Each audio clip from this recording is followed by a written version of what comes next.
Don't mind the man behind the mouse. Don't mind, chat. Don't mind.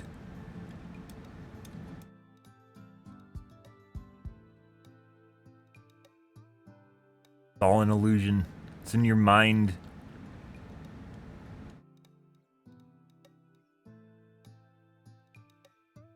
Sounds horrible.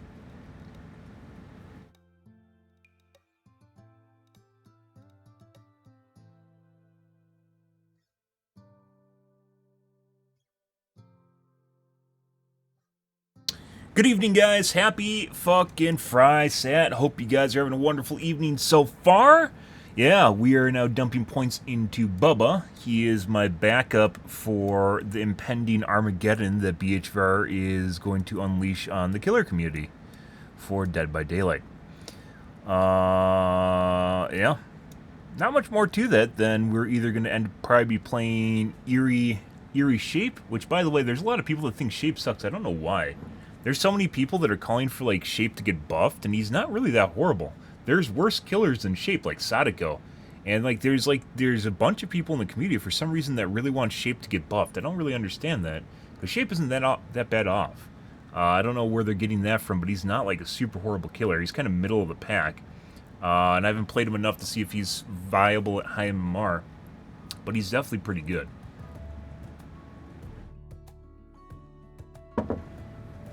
Fucking weird. I think it's because he's been around for so long and people want to play him, but they don't have an excuse to play him because they think he's not very good.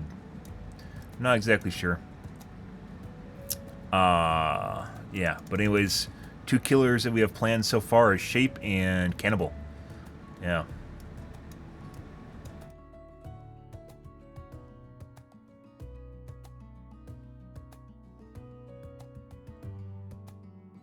Yep. For obvious reasons. Well, not so obvious reasons. Because of the endurance meta, we're probably going to spend an inordinate amount of time in the dungeon.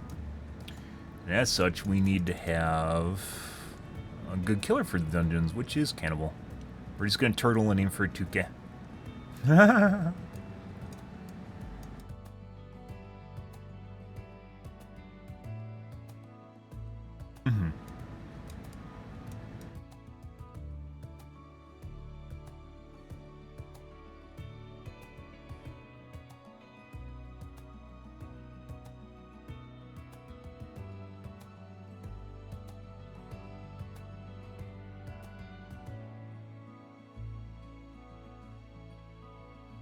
Yeah, this is like one of the first killers I put some points into. We never actually leveled them though. So I have like no perks on them.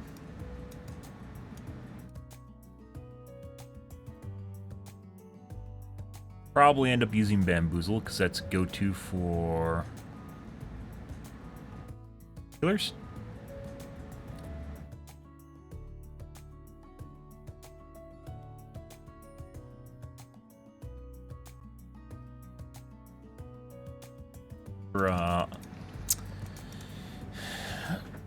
Cannibal killers. Mm-hmm.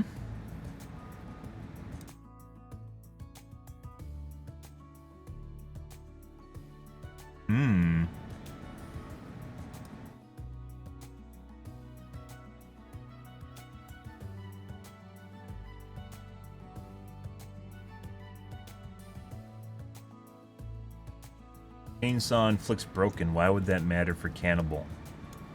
Why would you ever... That's a purple. Why would you ever want that as Cannibal? Which is basically a killer that is all about downing you with one hit from his chainsaw. Why would you want a broken? A broken would be cool on a Legion. But even then, not so much because he can't use his power around brokens.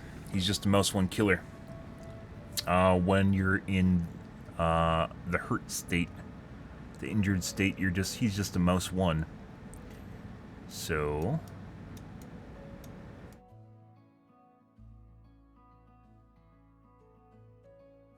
why would he care?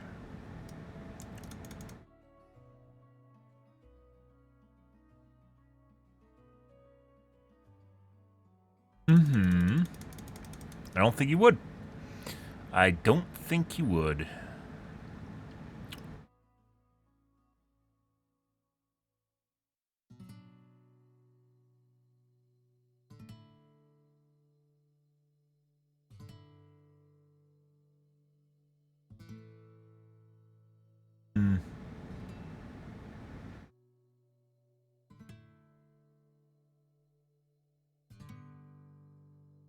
I wonder if the penis face, the new penis face perk would actually be good on cannibal. So when a survivor drops a pallet, right, and you rev your chainsaw, they expect you to break the pallet. But if you go the opposite way around the loop, then they'll vault the pallet and break the pallet for you, right? Because they probably will not run. They'll play the pallet.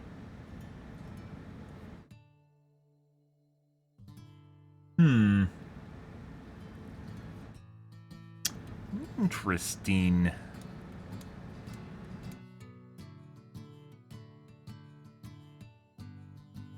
I swear for some reason, why is his... Like, look at these trees. Look how split up they are, guys. This is level 50. Look how split off these compared to my Nemesis. Check out my Nemesis trees, guys. Look at how confounding the lines are on Nemesis between the interconnects, between different shit going on here. Like, look at all these interconnects, right? Now look at the tree for Cannibal. Like, they all go to central points right here before the central nexus, right? Look, they're all centrally connected. But this is not just new on Nemesis, by the way. This has been like this for a while. I don't know if this is particular to me or it's particular to Nemesis, but there is all different sorts of like interconnected shapes and stupid shit going on here, right? Like if you look at the lines between the lines, they're all over the fucking place, right? Kind of makes me want to finish this off to see if this was just an artifact of flans or if there's something else going on here, which I think we're going to do right now.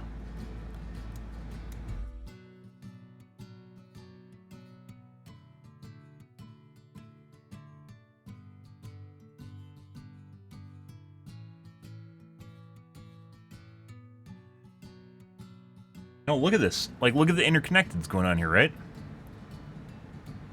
Between the items in the tree, like, they don't go to a central point. Now look at Cannibal.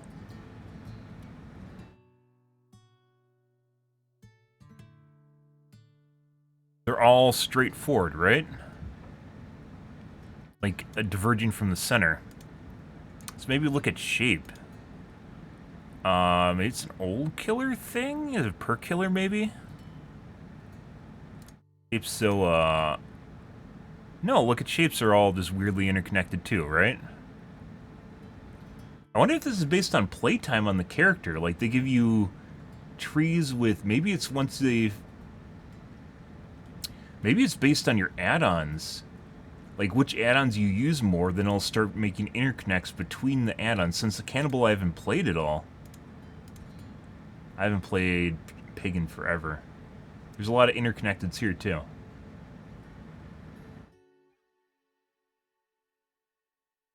It does it in such a way where it tries to block off. I haven't played Penis Face either. Penis Face has a lot of interconnects. What the fuck's going on with Cannibal, then?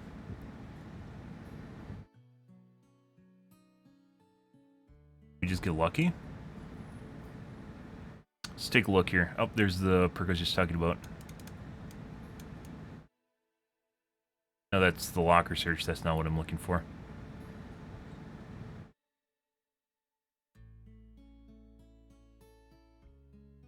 No, once again, with this tree, they're all connected to a central point. What's going on here, guys?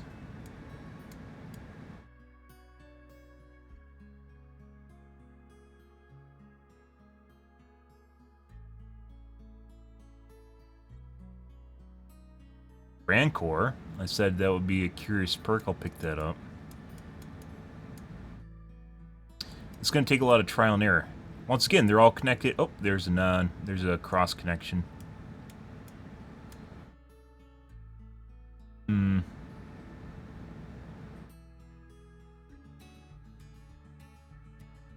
Fuck the pooch.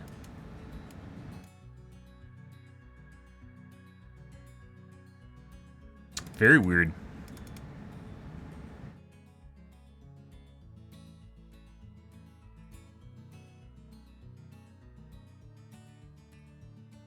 Fearmonger, I did want the Black Ward. We aren't getting that, obviously. Basically just picking up yellows right now to seed things.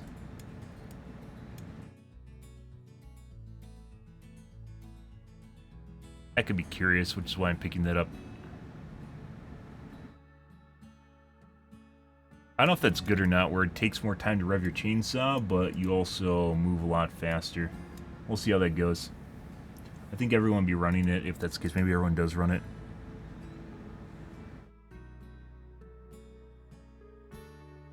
That's kind of good. So kind of a crappy Franklin's demise.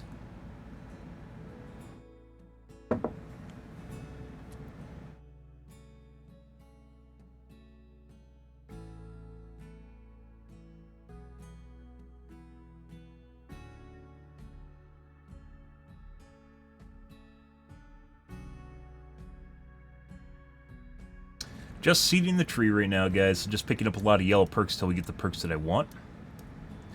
Not quite there yet.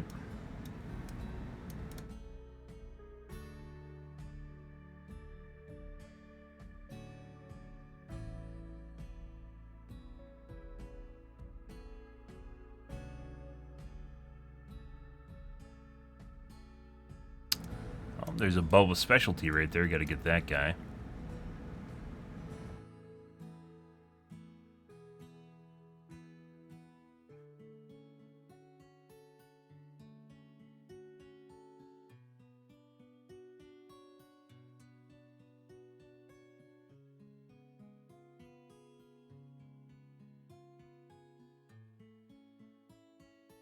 Beautiful.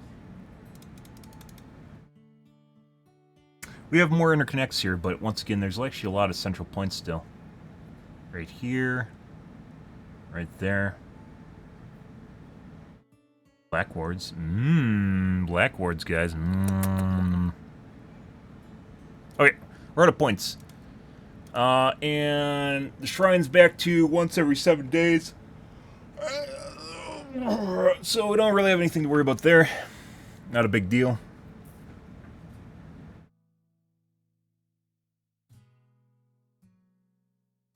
Yeah.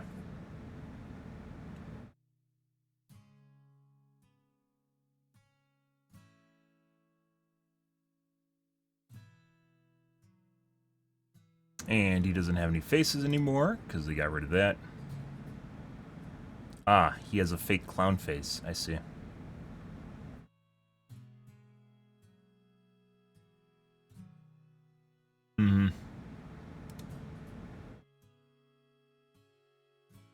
Want your killers to be offensive, guys.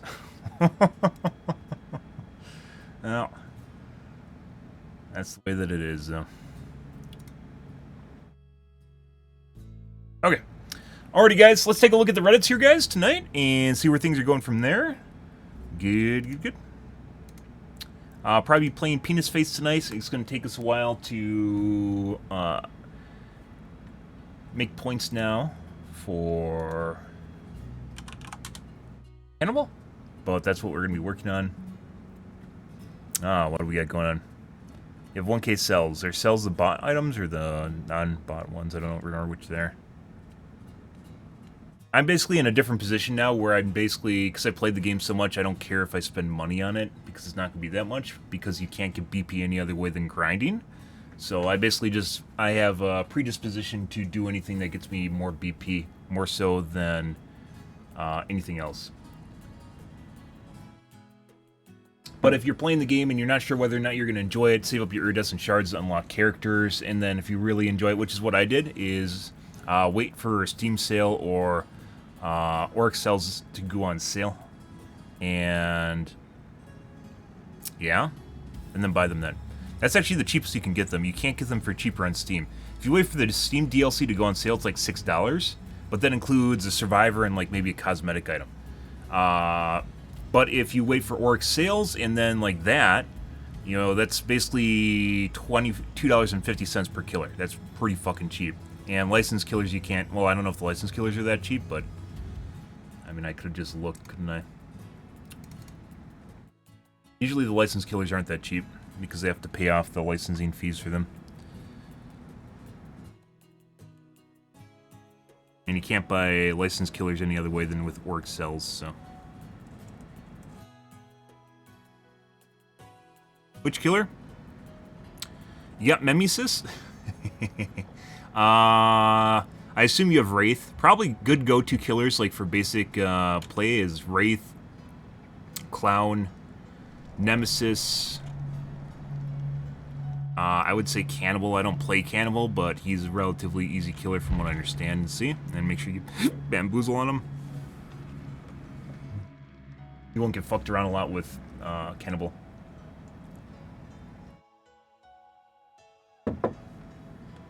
If you want higher tier killers for more experience, make sure you get Blight, Nurse, Spirit, the usual go-tos. I think Clown and Wraith are pretty good starting killers, though.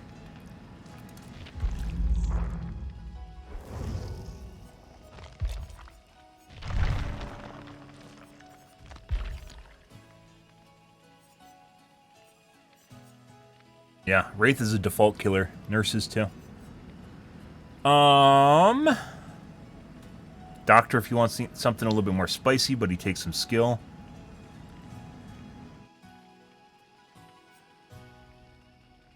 Yeah. Basically, Wraith, Clown. I still think Clown is a good killer and he can be good at high MMR. We haven't played him in a while, but I still think he actually functions well at high MMR. Because the way that his slows work. People just give him shit all the time. I actually think he's a pretty fucking good killer. Like, he's as good as Nemesis if you play him well with his bottles. And I'm not talking about Pinky Finger either. That's, I don't balance or base my balancing around Eries on any of the killers. Exception being Legion. Exception being Legion. Because he basically needs his Eerie to function, so. He needs his Eerie to function. That's fucking sad. Uh-huh. And by the way, I'm pretty sure based on the Survivor Sympathizer streamers, so basically the big... they can be killer mains or survivor mains. At this point, it seemingly doesn't matter. But there's definitely big survivor sympathizers in the community that are big streamers, which goes hand in hand, basically, because you have to be a survivor sympathizer to get a lot of survivors to watch you.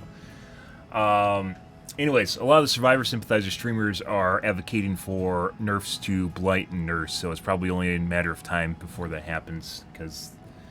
It's almost like they're all the Cloud Whisperers or the fucking Fog Whisperers. It almost feels like it's all the Fog Whisperers are like on the same agenda page of which characters to nerf, and then they advocate to nerf them like earlier than it actually happens in the community, and then it happens.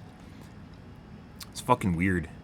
Like, if I had to put a conspiracy tinfoil hat on it, I would say like a BHVR basically tells them that they should do that, and then they do that, or makes it seem like they should or something, I don't know, or maybe they're telling them that's going to happen so then get the community ready for it, something like that. Something fucking weird. The Fog Whisperers in this game, guys, are not like, it's not like community outreach programs in other games. It does not feel that way in any way, shape, or form, so, yeah, it's always been, they've always struck me as really fucking weird, and just look at the streamers that got their Fog Whisperer yanked for being a little bit too critical of the game, yeah, and then people getting your shirts removed. Oh, that's hilarious. That's fucking hilarious, because you didn't, you were a little bit too critical of the game and you get your shirts removed? Yeah. You're not part of the club anymore. Yeah.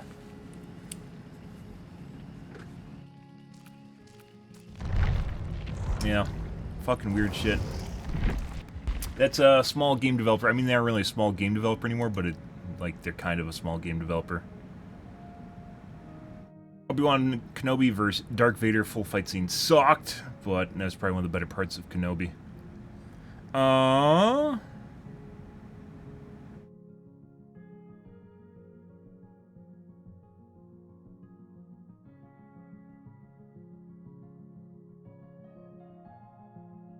Why would Miss Marvel flopped? Is this a podcast? We aren't watching. It's a podcast. Don't want to watch that. His well thought out pieces I'm more interested in than him just sitting back and bullshitting with his friends, which are what the podcasts are.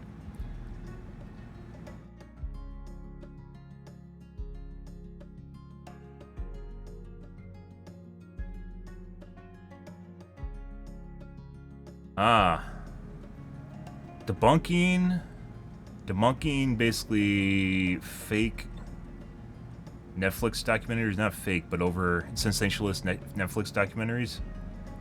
Yeah. I don't want to watch this. This is 40 minutes. I don't think we're going to do that. As I mentioned before, guys, things like Chernobyl, not the actual accident, but the TV series, did a pretty good job of portraying the events, but did a horrible job at portraying the aftermath and the effects of radiation on people to the point at where they tried to drum up the drama aspect, and it really hurt things because we're basically at a point where we need nuclear power, and then we need nuclear power, and there's people just trying to shit on it, and that's not the way you want to be. Like, left and right just love shitting on nuclear power, and it's a fucking shame.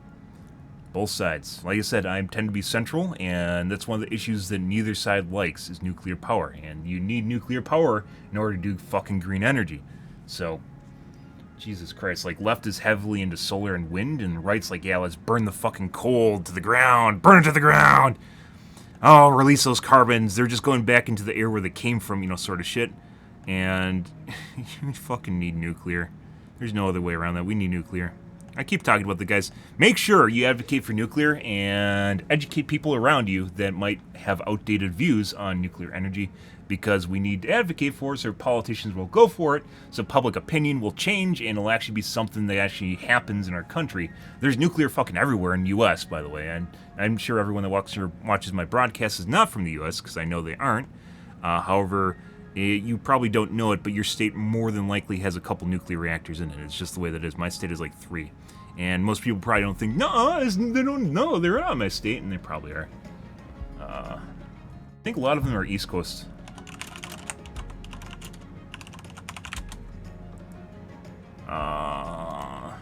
U.S.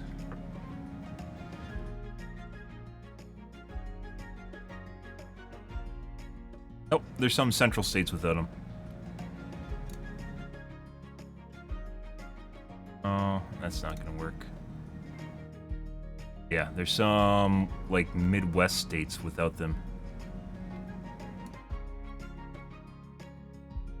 Right here. But pretty much every state has at least one in it. Oh, Kentucky escaped it somehow. And why is that Wyoming? Wyoming and Kentucky, good job, guys. Actually, not good job. Yeah, like, central areas. These areas are mountainous and dry, so it kind of, like, there's no water.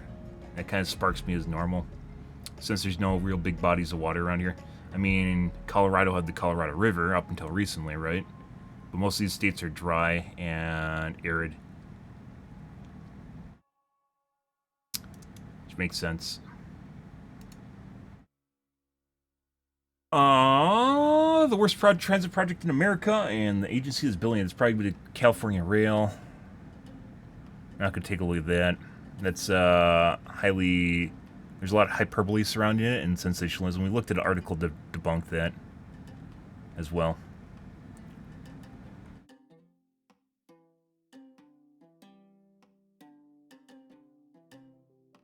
We'll take a look at AVA. This has been sitting here for a while. Gentlemen, welcome back to the shop. Summer season coming. The whippersnapper done crapped out after about half an hour of service last year, and this year Electrical won't even work. Yep. Dude, I swear to God, electrical tools have bigger margins. Chungus of a battery here. They're just shittier. Even though, like, Project Farm looked at them and said they're just better. We'll take this like, build off quality is just and worse. See if it's ahead of her or what. They keep telling me summer's coming. I had the wood stove on last night. Missus was cold. We'll disconnect there. See if she goes now. She still doesn't go. Something wrong in here. Turn now to the Vorpal healing bench +9. It's cursed. It demands a blood sacrifice, so we'll fix it till it's fucked. Chickadee says to me last night around the fire, she's a reading fool, mind, reading all these Wings of Fire books and so forth. Wants to play Dungeons and Dragons. In the darkened wood past the outskirts of your small village lies an ancient mausoleum of unknown provenance, used to scare ghost stories out of little kids. On a fine spring eventide, a moonless night, your friend, apprenticed to the local axe guild, axe wielders guild, Squiscar Squiggle, dares you to go explore the loathsome and fearful place. In the distance, coyotes howl. It's coyotes because wolves don't howl the same way. The spooky ones are coyotes. As you approach the uncanny tomb, cold sweat begins to bead on your brow. The ill-fitting chainmail you spirited away from your grandfather's war chest, cold against your skin. The hairs on your shoulders and back start to tingle. Maybe you should have worn an undertunic. He's trying to show off hand As you strength right now, grope by the way. fruitlessly and awkwardly A little bit too around much. the base of the cenotaph, you realize your friend Squiskar may have ulterior motives. He tries to steal a kiss. You push him away. He trips and falls pell-mell in the darkness, his hand resting on an oddly sinking stone. The eerie hollow grinding of stone on stone. Untold years have passed. A portal in the darkness. The Your D&D well-practiced campaign? hands groping in your pantaloons to find tinder and flint. Very quickly, you light the char cloth, and in the candlelight, gleaming in the distance, fangs. A hobgoblin atop a dais, standing, guarding a treasure chest. What do you do? Your elvish compatriot, Swisgar, without hesitation. This is like an impromptu Showing thing where he the felt bad of about his putting his daughter off, and then instead he's gonna make a video, Yells, a D&D campaign video. parlay! Oh, it's gonna be fun. I'll be the dungeon master. I go mad with my tiny amount of power. Nothing better than bullying 8-year-old girls. But enough about the president's son. Easy now, I'm talking about Turd Hoe. Why? What do you know? What the fuck is going on? As you can see, I got a poke and a prod at her already. Broke one of the fins off. Pretty chintzy fucking fin, if you ask me. Look at that. Speaking of a nip in the air, and that is not a racist World War II joke, there's a titty bit of the Green Death. Mm-hmm. I saw that, Off. but it looked like it was getting power. The drive shaft is seized in the Tumababoo. Well, not seized, but it only goes so far, and then it stops up. So either the tube is bent, or there's something jammed in there. Have a gander.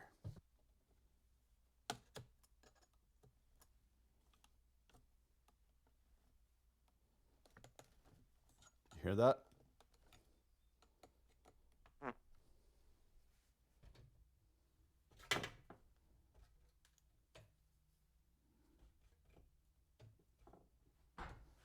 Just makes you want to turn it, right? And it, oh, that broke something.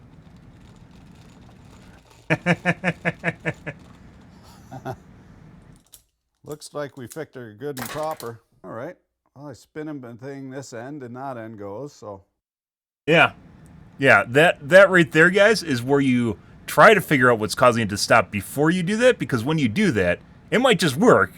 It's like the lazy side versus doing it right side, just like way in balance, and like blue collar work, you can just feel the forces going back and forth between just being lazy and, you know, what's the worst that can happen, and then doing it right by trying to figure out what's wrong with it, and then just boop.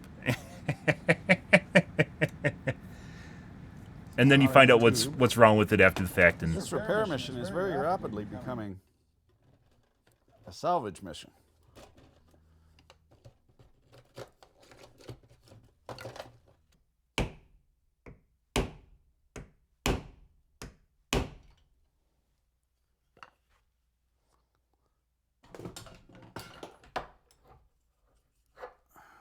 I see the problem, unfortunately. This thing died of natural causes. See that back bearing? Seized up, rusty, crusty. I got her unstuck, but she's fucking super chewy.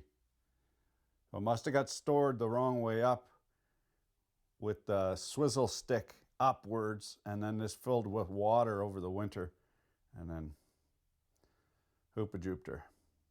Son of a diddling thing. I'll box all this stuff up, put her in a pile. We'll get a bearing coming, and by the time winter rolls around, you gotta have her. Thanks for watching. Dick and a Vice. Accurate.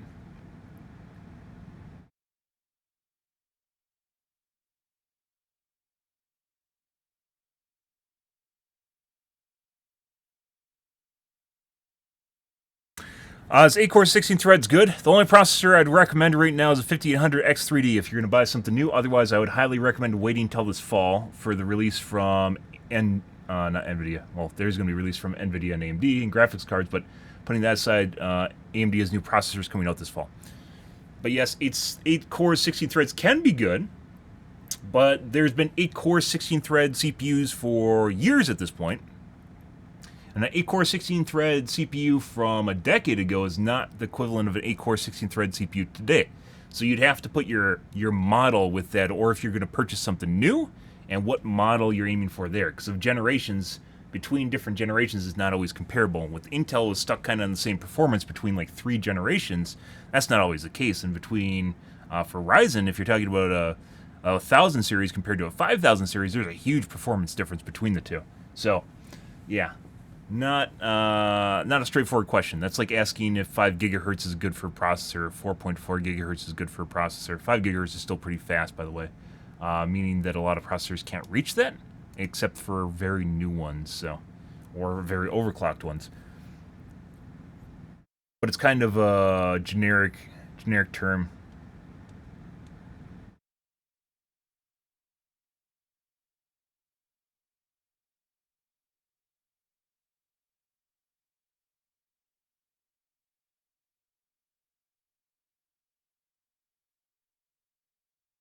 Yeah, you'd have more information is required on that.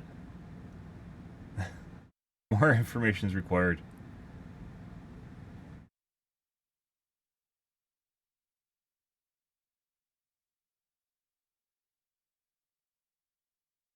Making of Back to the Future was a shit show. Interesting. Kind of want to watch that. Back to the Future is a pretty good series. Pretty solid 80s series if you're looking trilogy. I'm sure you guys have all seen. Oh, what time is it? Yeah, I'll take a peek at this. I haven't watched this channel before, guys. I don't know if this is going to be good or not. In the pantheon of film history, there are few movies regarded to be absolutely perfect. And film buffs for decades have easily argued why Back to the Future fits that bill. While a classic in every way, Contrarian? making the movie was anything but perfect. From the years it took convincing a studio to make it, to replacing an overly serious actor weeks into filming, Back to the Future overcame its mountains of troubles, so it wouldn't only be seen as a shit show.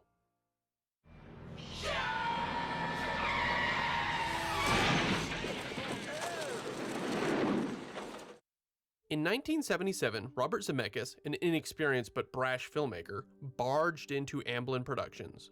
Without an appointment, he ignored the secretary completely and walked straight into Steven Spielberg's office. Zemeckis showed Spielberg his short film, A Field of Honor. The sheer gumption of Zemeckis paid off. Spielberg loved the short and gave him the chance to direct a feature film. Zemeckis returned to his college buddy, Bob Gale, and the two of them wrote the Beatlemania comedy, I Wanna Hold Your Hand. For the first time, Spielberg would take the role of an executive producer. Universal Pictures agreed to finance the film with the caveat that if Zemeckis showed any sign he was in over his head, Spielberg would take over. Zemeckis didn't disappoint. The film reviewed extremely well, however audiences never showed up. But Spielberg now had two creatives in his corner. In 1978, Spielberg wanted to try his hand at comedy and purchased the next screenplay from Robert Zemeckis and Bob Gale, aka The Bobs. 1941 was an action comedy parodying the panic of a rumored air raid on Los Angeles during World War II. The reviews weren't great, and while it wasn't a flop, it didn't make Spielberg amounts of money, so history remembers it as a bomb.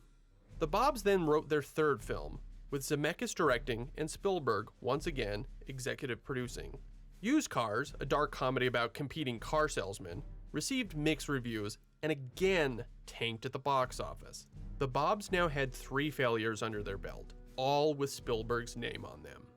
Around this time, Bob Gale visited his parents, and came across his father's high school yearbook.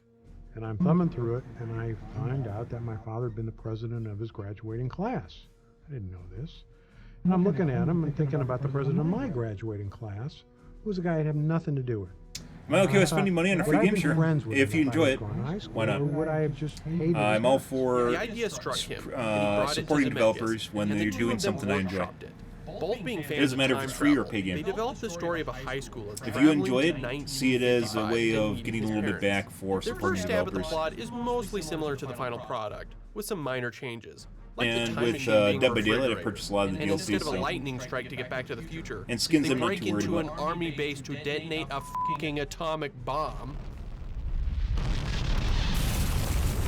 With the idea in hand, the Bobs feared they were perceived as the duo who only got film deals because they were Spielberg's friends. And if they made another film with him that bombed, their careers would be over. They decided to make this one on their own. The Bobs took their screenplay to Frank Price, president of Columbia Pictures. Price was known for taking risky bets on films. They don't have like this anymore. Used cars. For the most But a part, lot of guys. the time, his Yeah.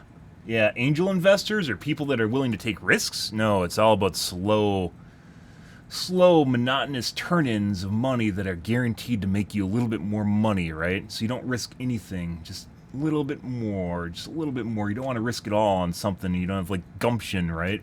You don't want to spend money on something that might just flop, right? And that's unfortunate because you really, especially in the U.S. with people with a lot of money, innovation happens with risky plays for the most part, right? And people don't really want to do that anymore. Gambles were rewarded.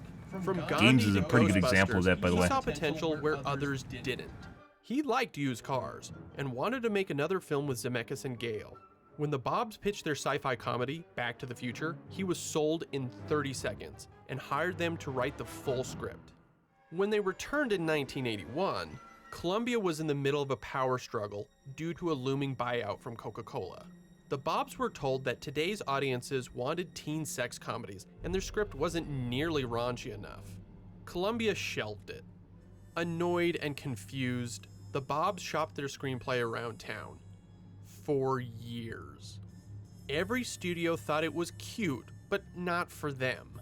Except for Disney, who were appalled by the light incest. It's like I'm kissing my brother. The Bobs continued to write for Spielberg, but none of it went anywhere. A fed-up Zemeckis needed to break free and prove himself a competent director outside the shadow of his mentor.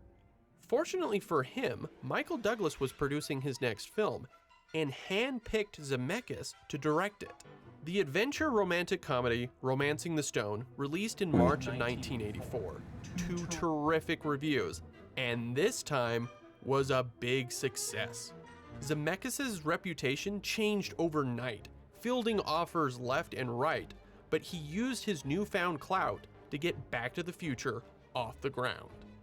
At this point, the Bobs figured why not team up with the one guy that had believed in them since the beginning.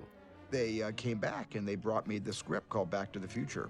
And they said, we'd like you to be involved in this. We think it's something we really want to do. And I read it and loved it. And it was different than anything I'd ever seen in the movie theater. I mean, I couldn't believe what an accomplished and fun piece It's one of those writing it standout was. films, just like Spielberg Gremlins, set the project Ghostbusters, up at his own Gremlins. Amblin Entertainment, and then got Sid Sheinberg, president of Universal Studios, to finance it. But one problem still remained. Columbia commissioned the screenplay, therefore owned it. As luck would have it, the current top executive at Universal was none other than Frank Price, the same man who ordered the script in the first place. He had jumped ship after Coca-Cola took over Columbia Pictures and landed at Universal at the perfect time. He knew Columbia was just sitting on Back to the Future and needed a way to get it. That hopefully didn't mean outright buying it.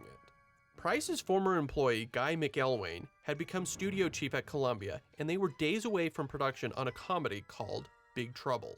But Columbia's lawyers suddenly feared it was so similar to Billy Wilder's seminal classic Double Indemnity, they'd get sued by Universal. So ironically, McElwain needed Price's sign-off as permission to make Big Trouble. A desperate McElwain made the call. Price played coy, saying he'd think about it and call him the next day. Price called back, agreed to give him the rights, if he was okay with parting with 2 scripts. I knew Guy. He would have been suspicious if it was just Back to the Future. He agreed to the deal, and I gave him the license for Double Indemnity, and he gave me the 2 properties, one of which I didn't want, but I got the one I wanted. Back to the Future was one step away from being a reality. Yep. Sid Sheinberg had requested another draft of the screenplay and gave the Bobs a few notes that were more or less requirements. Some were reasonable. Marty McFly couldn't be a VHS movie pirate. Some were smart. Rather than Professor Brown, make it Doc Brown, and make his pet a dog instead of a monkey. But his strangest request was he wanted to retitle the film Spaceman from Pluto. One day we get this memo, and it says, I've come up with the perfect title for this movie, Spaceman from Pluto. And so Bob and I went to Stephen, and we said, what do we do? And he turned to his assistant, and he said, let's send Sid a memo. Dear Sid, thank you for your most humorous memo of November 14th. We all got a big laugh out of it. Keep them coming. We knew that Sid would be too embarrassed to admit that he was serious, and we never heard about it again. The Bobs made the changes Good. while also Playing that updating the ego. time machine from a fridge in the back of a pickup truck to its own mobile unit, a DeLorean DMC-12, chosen for its bizarre look and gull-wing doors. Pretty much. The green light was given. I think pretty much everyone learned about, well, maybe not nowadays. I don't know. Most people, like, 1980s is more like my generation, right? Like, DeLorean just became famous from this one movie. It was on to casting. The Bobs had only one person in mind for Marty McFly, Michael J. Fox, who had the exact amount of likability and buoyancy that they were looking for.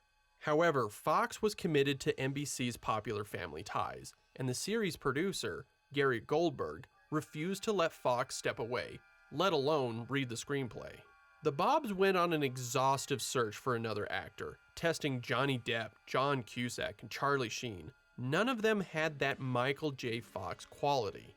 Sheinberg began pressuring them to make a decision. The film was due in the summer of 1985, and if production didn't start soon, he would pull the plug. The choice came down to The Outsider's C. Thomas Howell and Eric Stoltz, a personal suggestion of Sheinberg. Stoltz was in the middle of shooting Mask, and Sheinberg swore by the kid's acting chops. The Bobs liked Stoltz, but not for Marty, yet Sheinberg forced their hand. So, being a young and a hungry filmmaker, and maybe having a bit of an inflated ego, I thought, well, I can make this work. Just before production kicked off in earnest, Sheinberg made one last demand. The Bobs needed to shave $5 million off the budget. A crazy stipulation this late in the game.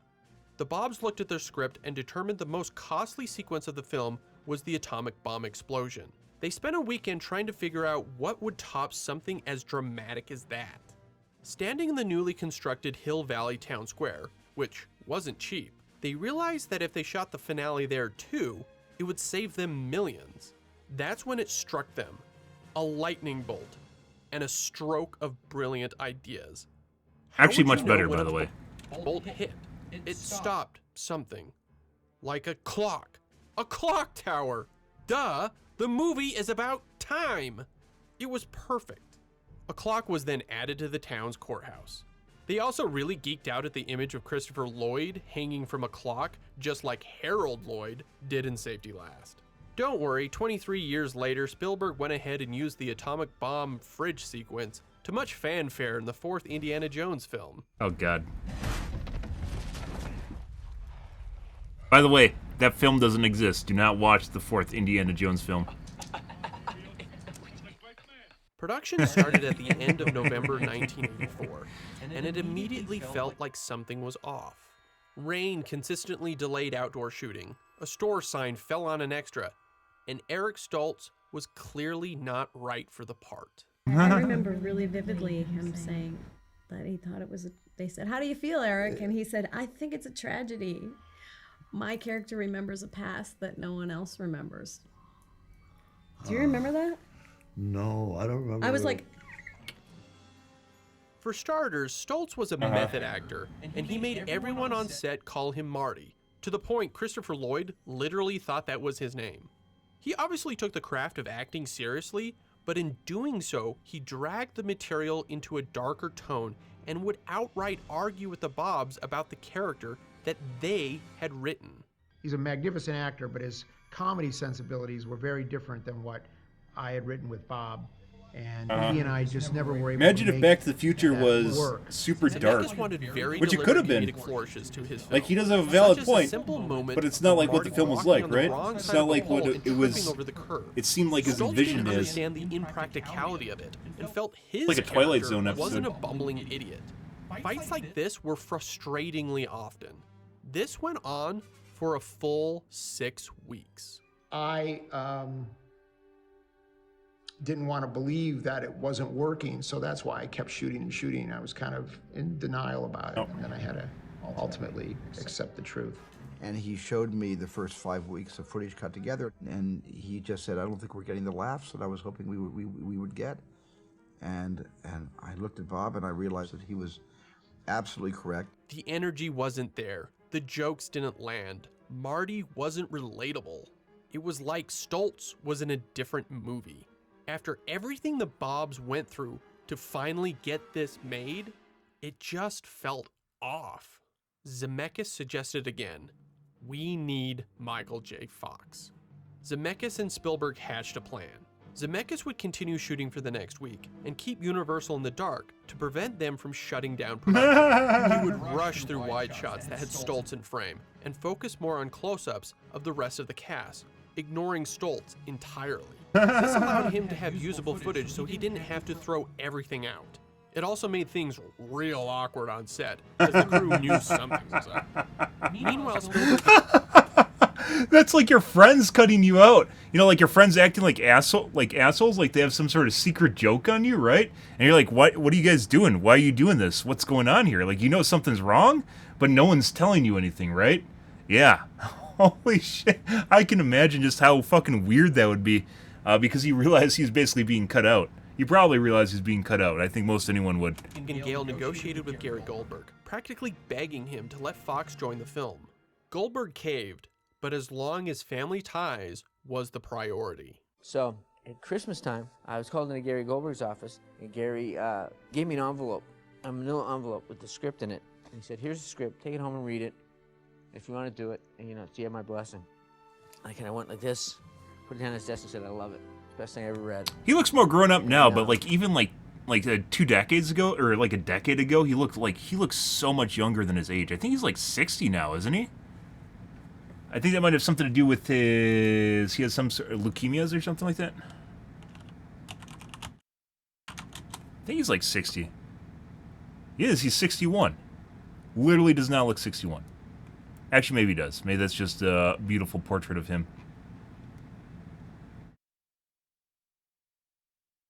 No, he really doesn't look that old. There he does. Some of these he doesn't look that old. He has like the kid genetics. They make you look a lot younger than you are. Once Fox agreed, and actually read the script, Spielberg and Zemeckis finally told Sid Sheinberg. They explained how they didn't need to replace everything, and they knew exactly every shot that they would need. They crunched the numbers, determining it would cost $4 million for the reshoots. Though Sheinberg had given them a hard time up until that point, he understood the situation and gave the go-ahead. Stoltz was fired on January 10th, 1985. And he wasn't that upset.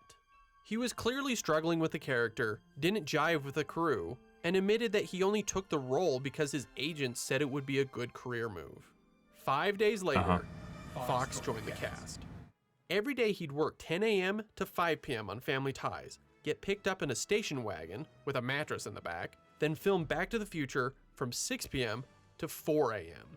It gets to the point literally where a Teamster was coming, turning on the shower, waking me up, and hustling me towards the shower and getting me in the car, and I'd catch a few naps. He looks a lot older there. On the way into work, and it just kind of I got caught up in this cyclone of activity and creativity of the highest level. Just really brilliant people. It was pretty incredible. But it's actually pretty cool when everyone's on the same page and you're just kind of jiving in terms of creativity. Something that's very rare, by the way, especially nowadays. At least maybe for me. But like finding people you just jive with, you just get completely caught up in the moment, and like time doesn't matter. It's like a form of flow, and flow psychology is a thing. If you guys aren't aware of that, getting into your flow, you can find flow in pretty much anything, in any sort of activity. You feel like you're doing something cool. Anytime Fox isn't on screen, he isn't on set yet. Zemeckis had maximized the shooting schedule, and he would take advantage of any free day Fox had. Once Michael arrived on set, the entire movie levitated in tone. His unique style and unbridled enthusiasm lifted everything. It became obvious this was what Bob Zemeckis and Bob Gale intended the movie to be.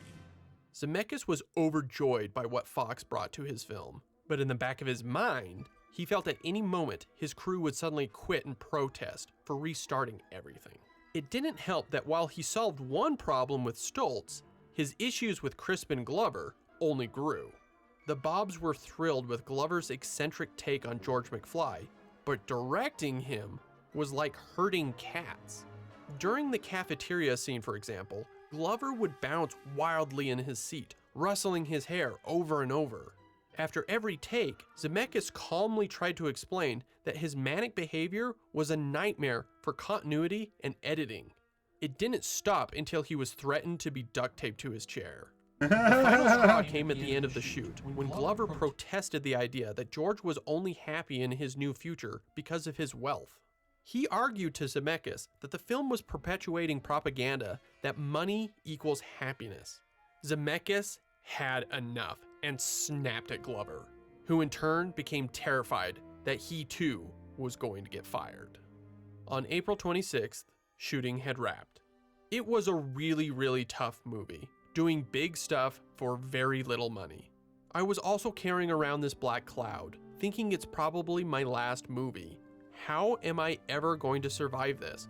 I'm going to be known as the f***up director of all time. Don't forget, I had to deal with Crispin too.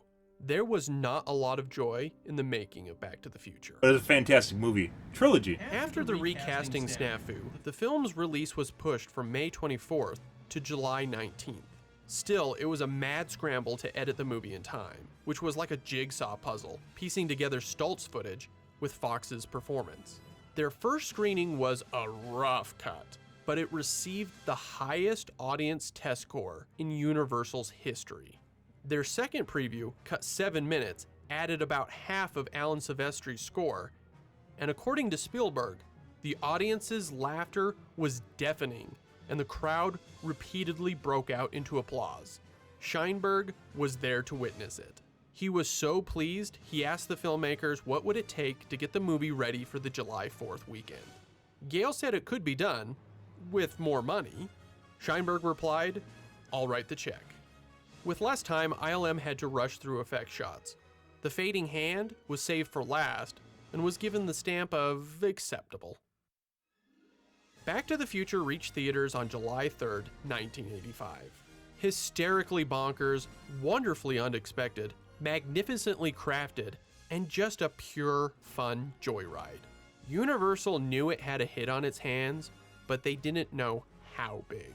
It was #1 for 3 weeks, knocked down once to second with the release of National Lampoon's European Vacation. That's pretty good too. Returned to first place for 9 straight Christmas Vacation's also It was the cult highest hit. grossing film of 1985. Also, by the way, fuck critic ratings, fuck IMDb, fuck Rotten Tomatoes at this point. There's a lot of fucking fake reviews on there at this point. You can't even look at the percents anymore. You have to like literally just go through the reviews and look for critical reviews. And didn't leave theaters until March of 1986. It took years My eyes of are super dry convincing, today, I have no but idea why. Robert Zemeckis and Bob Gale got the last laugh. Little did they know their silly movie would become a cornerstone of pop culture, an endlessly rewatchable bite of comfort food that is widely considered a perfect movie. Wait a minute, Doc! Are you telling me that it's 8:25? Precisely! Damn! I'm late for school! Are you seriously telling me that your plan to save the universe is based on Back to the Future? Oh no! If Marge marries Artie, I'll never be born. Hey, Winchester. Oh, jeez! Oh! Imagine a time in which they actually took into account like time continuity and then just like write it off as random bullshit that doesn't fucking matter. Yeah, nowadays, like, when they do time travel, they don't even give a shit about, like, butterfly effect or anything like that anymore. They don't even care. They just write whatever the fuck they want, and it's just the way that it happens, and nothing even happens that is, like, outside of the script. Conveniently, the future just works the way that they want it to in the past. Like, they don't even bother messing with, like, time logic anymore. They just do it and pretend it's good. I'm sorry, Morty. It's a bummer. In reality, you're as dumb as they come. I know. Back to the Future. It's like Back to the Future. I'm gonna throw you in my DeLorean, gun it to 88. That's the power of love. Uh-huh.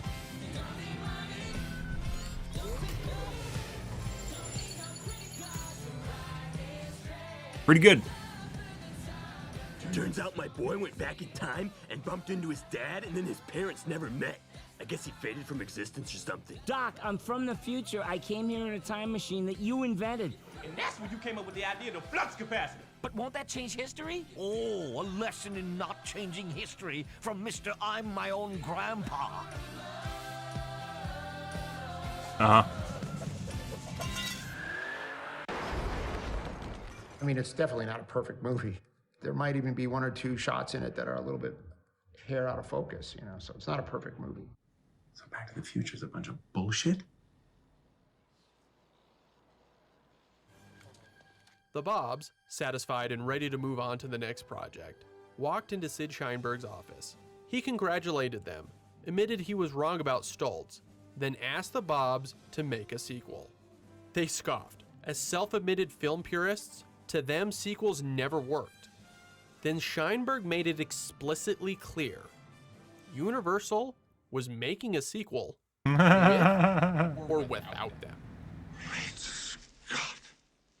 Apparently they actually try back then, where now you get Indiana Jones the fourth movie, you get The Matrix the fourth movie, and we're probably going to see a dumpster fire that is Avatar the second movie. Oh, buddy. Pretty good. And I agree. Back to the Future is fucking fantastic, by the way, if you haven't seen it. That is a cult classic 80s movie right there from the US. Back when they could make good movies. Back in my day.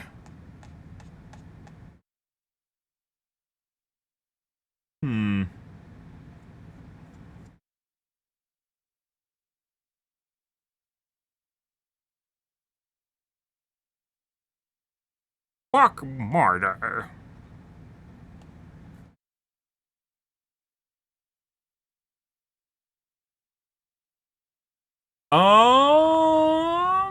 Okay. I'm gonna get some more water, guys. I'm kind of parched right now. I don't know why.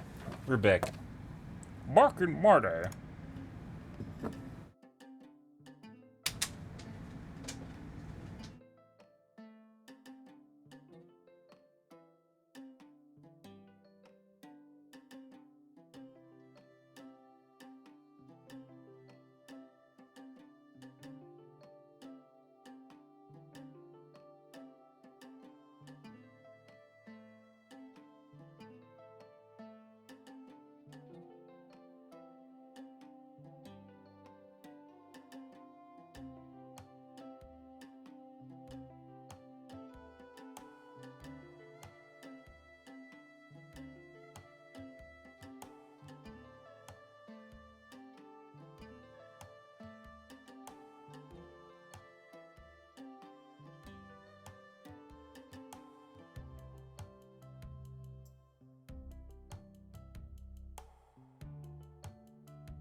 Okay. Let's see. What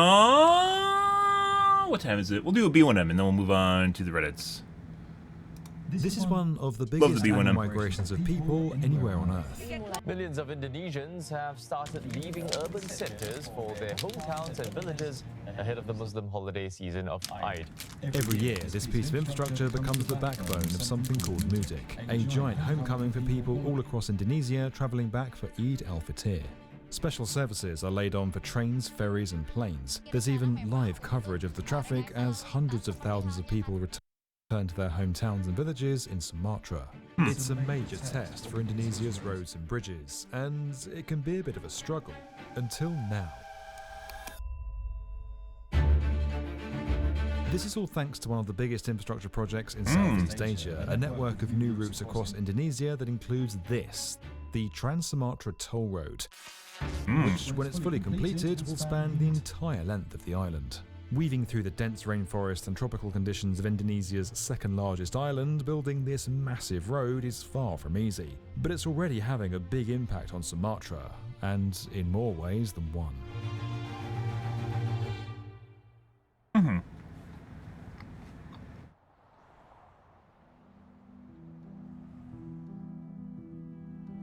Sumatra's roughly the size of California, and it produces nearly a quarter of Indonesia's GDP. Despite that, getting around it is not exactly straightforward. The island has a small and largely disconnected rail system, and travelling by road for any significant distance means you're in for a bit of a bumpy ride. That's why in 2015 the Indonesian government announced the construction of the imaginatively named Trans-Sumatra Toll Road. The initial plan to build the Trans-Sumatra Toll Road is to reduce the logistic cost and also reduce the travel time. The government also wants to boost the economic growth of the island, of course. The plan was huge. The road would stretch for nearly 3,000 kilometres from the port of Bakauheni in the south to the city of Bandaraki in the north. The main highway would provide a link from the south to the north of the island, and roads would branch off to connect cities along the more remote western coast. They're basically making a highway. Towns and ports it's like we're going to a country that doesn't have like highways yet. $37 billion was earmarked to complete the project over a nearly decade-long construction period. The contract was given to Hatamakaya, and work began in 2015. Now, if you were to imagine the ideal conditions to build a road in, it would probably look something like this. First, you take a nice long flat stretch of ground and make sure there weren't any rivers or other roads in the way which you'd have to build bridges over. Ground conditions are pretty important. You'll need strong, dry, well-compacted soil which can stand up well under the weight of all your traffic. Water's a big no-no as it can seep into the ground and weaken the foundations, and you'll need to avoid any extremes of temperature or humidity, so basically everything which can also stress and degrade the quality of the road. Philippines Finally, to make your life easier, you're going to want to make sure that the land you're building on is clear and obstacle-free, so you don't have to waste time clearing a path. So, what's it like in Sumatra? Sumatra? Huge parts of Sumatra are covered in dense rainforest, which throws up pretty much every engineering challenge possible. This 28-kilometre stretch of road between Pematang, Sinatar and Seberlawan shows the challenges faced. This key stretch of the route links the major city of Medan to the industrial port of Kuala Tanjung and the nearby tourist hotspot of Parapas. The path for this bit of the road lay through dense remote rainforest, and even just getting the survey done for it was never going to be easy. Instead of relying on traditional techniques conducted manually on the ground, the construction team turns to LiDAR technology. Ooh. That enabled them to create an accurate picture of the road, which could then be integrated into infrastructure. I was going to think engineering satellites, software but they did UAVs. provided by Bentley Systems. LiDAR is similar to radar and sonar in that it emits a pulse towards an object with and measures the lasers. time for the pulse to return to calculate distance. LiDAR's pretty With cool. nearly 500,000 of these measurements made every second, the data that generates can create an incredibly accurate picture of the ground. Don't blow LiDAR the surface, surveys though? are usually conducted from aeroplanes, but that was quickly ruled out as an expensive and impractical option for the Trans-Sumatra Road. Instead, the team used a drone, mapping the ground with a tolerance of 25 centimeters throughout the route.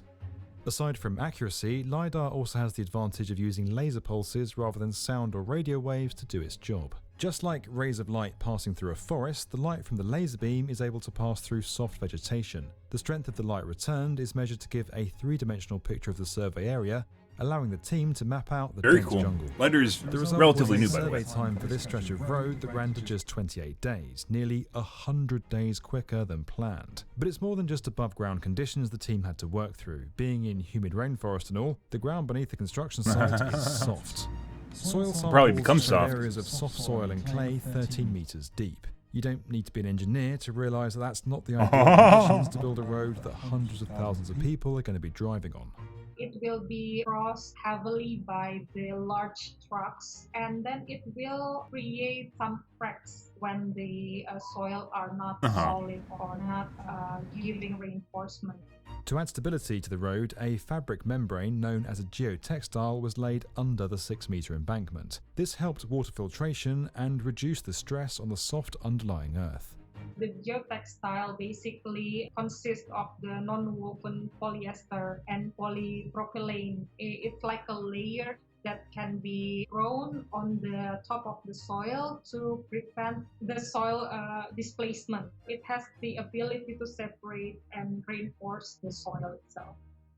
Now, managing a project Why would that includes matter? everything from soil samples to LiDAR mapping. So I guess maybe the soil on below it's too soft, and if they prevent basically water seeping into the soil below, they'll prevent erosion on the underlying soil? Is my guess? They didn't explain that very well. Needs a powerful set of tools Like to why make they use sense it. of the vast amount of data. For this, the team at Hatamakaya turned to Bentley, whose suite of programs has made them an industry leader in infrastructure engineering software.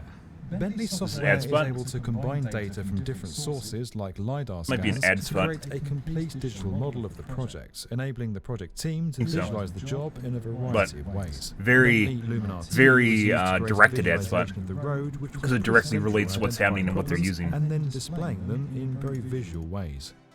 In this case, the planned route clashed with an existing road, and a visualization was used to quickly identify the need for a higher bridge clearance. For a project that's reliant on state funding, advanced tech solutions like this are essential for keeping costs down. We are very happy to use all of the resourceful technology and how we can bring the valuable advantage to elevate the digital transformation of the project, so we can ensure that this toll road will be in the best quality that can be used by all of the people for the next 40 or 60 years.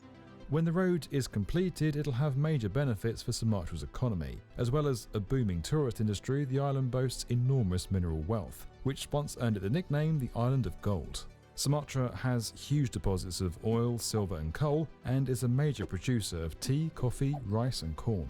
With journey times due to be cut in half by the road and logistics costs reduced by 30%, these export industries will all benefit massively from the project. But who in turn will benefit from that economic development? I don't doubt that it will support economic development as it supports connectivity and stuff, but there is a worry that it will only be enjoyed by not many. Existing roads set to be bypassed by the new toll route provide a valuable source of income for many of the island's poorer citizens. Now, suggestions have been made to try and replicate their businesses along the new highway. local communities who have their small, medium businesses that have been through more than 10, 15 years having stalls in the road where a lot of people would come and stop by either for their lunch, their meals, or even just to have their cup of coffee when they're, on a road trip break. There should be some sort of allocation or where existing businesses can open in the toll road where they plan to make a lot of rest areas. Will there be opportunities for the existing communities to open there? If they do, will there be subsidies for them as well? I mean, no.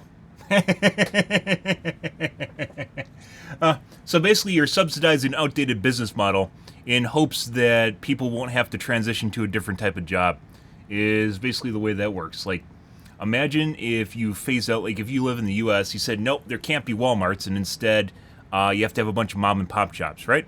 I mean, that means there's going to be more mom and pop shops, but you're also going to drive up the price of goods for people that are now buying from mom and pop shops instead of going to Walmart.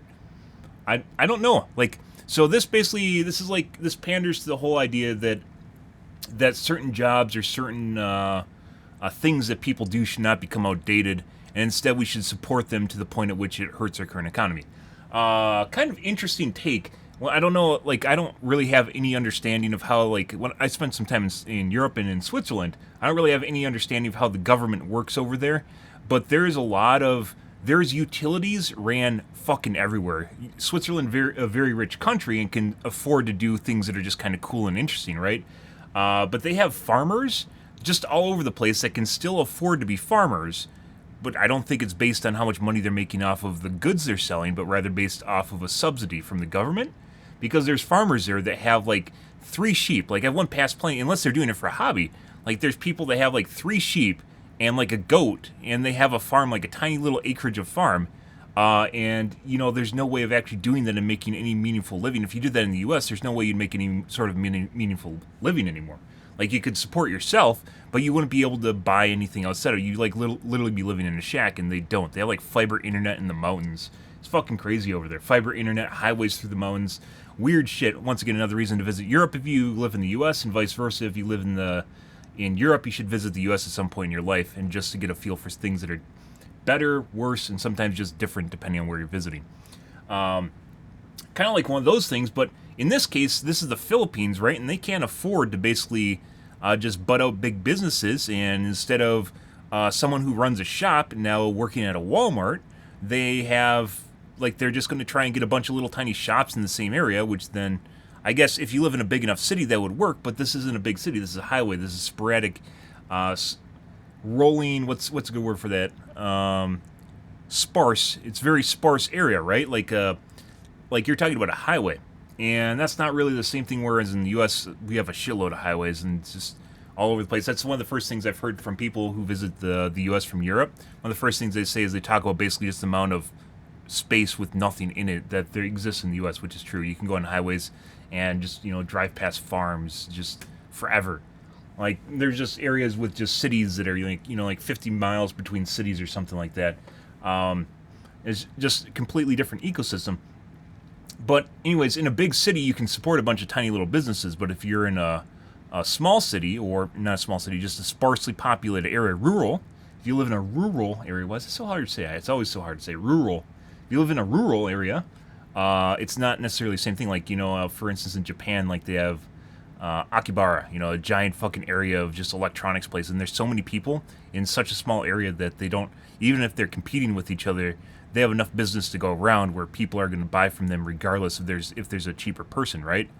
But instead, you're going to set up a bunch of different stalls for a bunch of different people, probably selling very close to the same things, and then they're going to basically price each other out, and you're going to end up with a Walmart anyways. Only probably one person running it, and instead of having like a big building with a bunch of people that are employed by them. So I don't know. I don't know if this is necessarily, like, it sounds like, saving the kids sort of thing. It sounds great and everything on paper. But is it something that's even sustainable into the future? I don't think so. I think this is something that's like a novelty. It's like having a community garden where you can expect to grow your vegetables there or something when you can't, right? Because you don't have enough space. For most people, it's just like it's something that sounds really cool, and then when you put it into the practicality of like modern civilization, industry, and maybe there isn't that many people like with their little chip shops. Like that guy looked like he's just selling a bunch of prepackaged. It's basically a gas station. He's selling a bunch of prepackaged food, which would just immediately be replaced by a gas station, right? Which also sells its prepackaged food. So, yeah, I'm not sure. Stuff like this, let's include the small guys so that they don't get priced out of this argument, I think is kind of it's a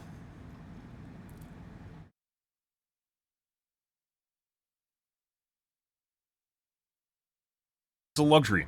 It's something that's reserved for people that can spend enough money to care about this sort of thing. You can throw money at something like that, right? But not something, if you're in a third world developing country, it doesn't really make sense.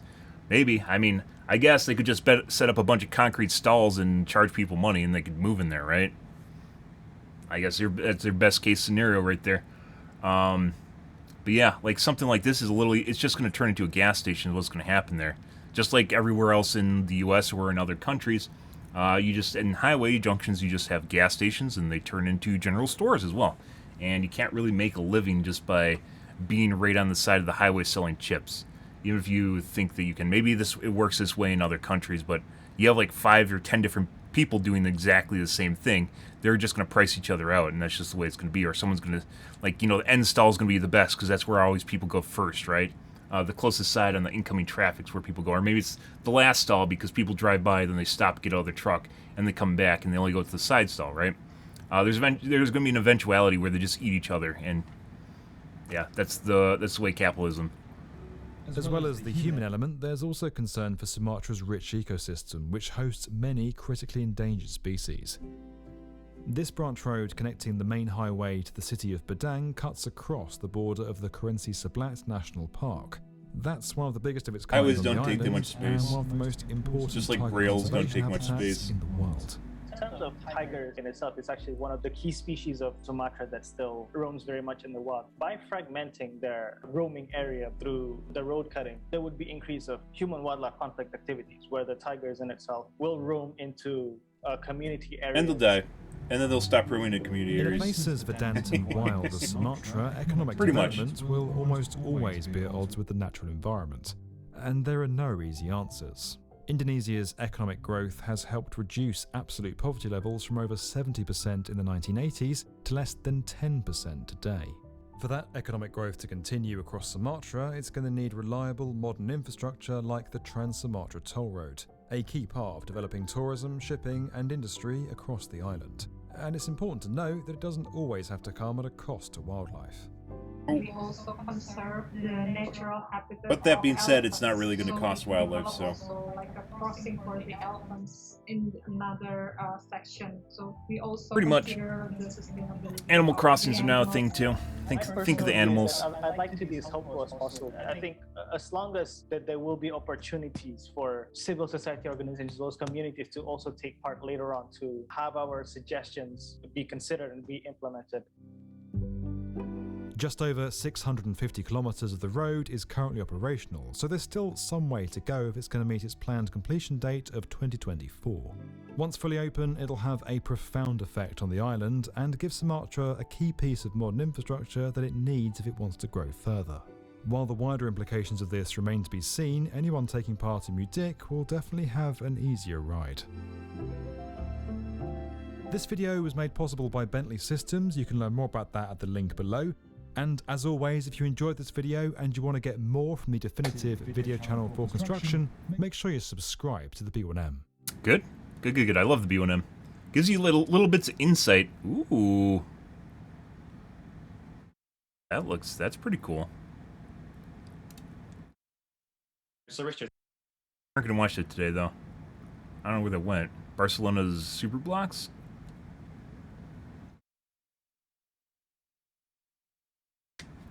That must be an old video. No.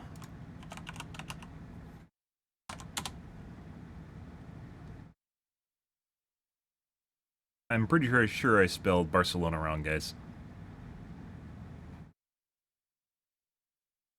Super block. Yep. Either that or is a different channel. That might have been a different channel. Okay. Oh, now we're getting a bunch of Back to the Future clips I don't want to watch. Cool.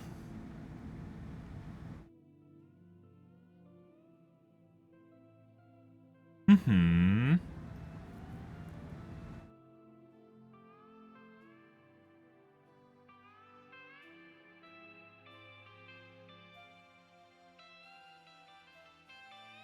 Ah, Fifth Element. Multipass. The story behind the Fifth Element costume. Okay. Fan service and futuristic look in a dystopia? Check. Good, good, good.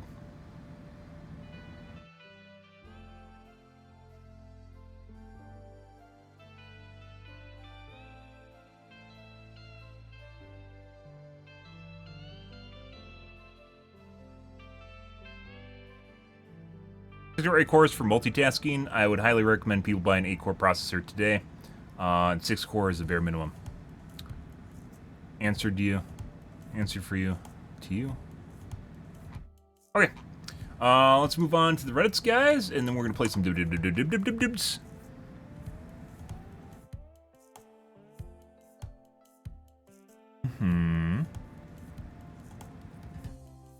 Beta comments.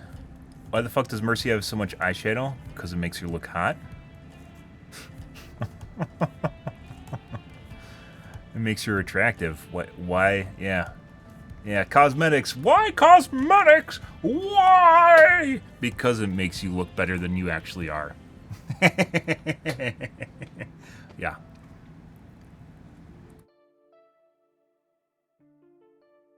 Indy continues to sell 2 CPUs for every Intel CPU. Cool. This is in Germany. It's from a specific German retailer. I was going to say manufacturer, retailer.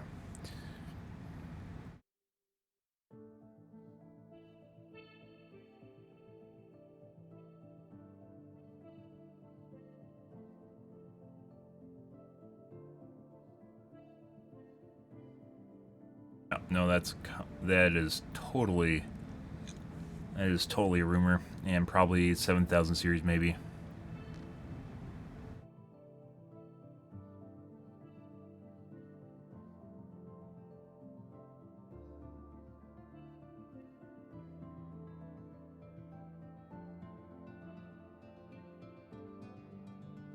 Yep. DVD Reddits.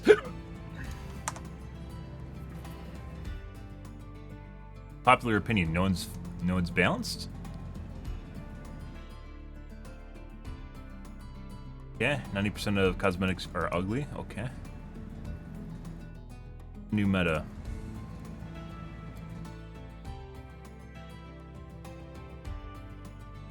Yep. Yes, it is.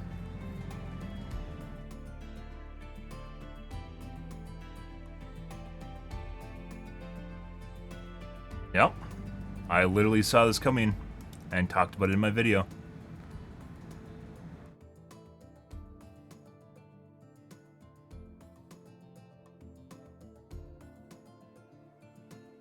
Took like what, 6 hits?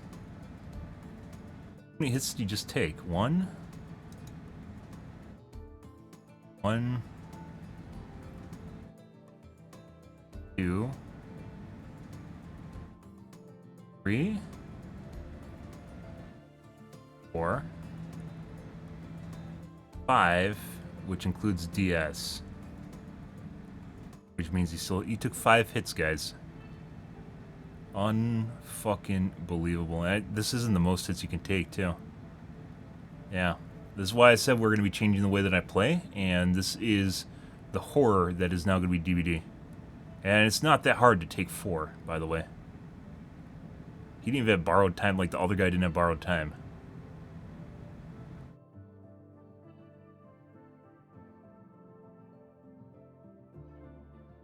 Christ.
I'm just thinking about all those STBFL stacks. That doesn't mean anything. Yeah.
Very minor difference, yeah. So before you might take one protection hit, if they're literally throwing themselves at you, it might start like they'll end up on the ground, right? Which happens to me. But with this, there's one person who now is capable of body blocking 5 times instead of 1 time. Yeah, and a 50% cooldown reduction means he's still taking 250% longer to reach the hook.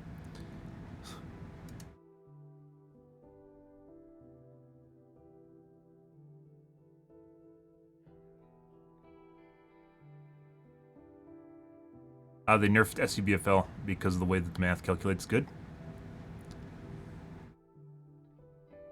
Because they did multiplicative instead of additive, or subtractive in this case.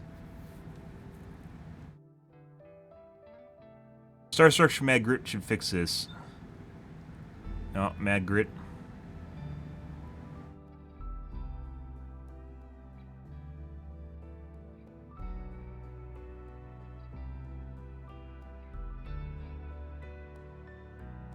Exactly how I'll play Nemi, that's not going to work.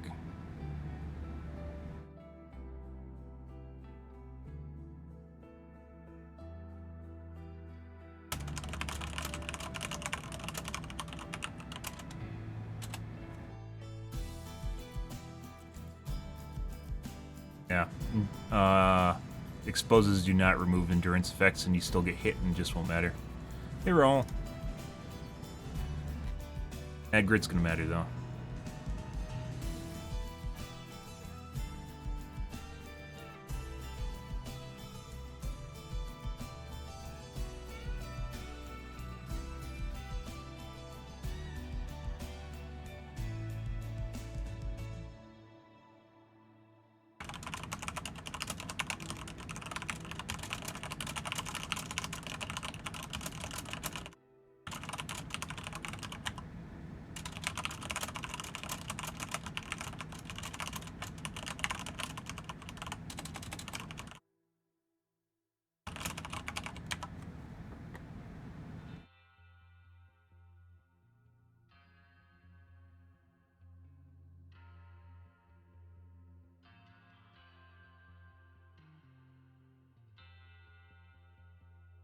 It's a serious game. That's a comp play. There's no way they actually got anything done. I analyzed the footage.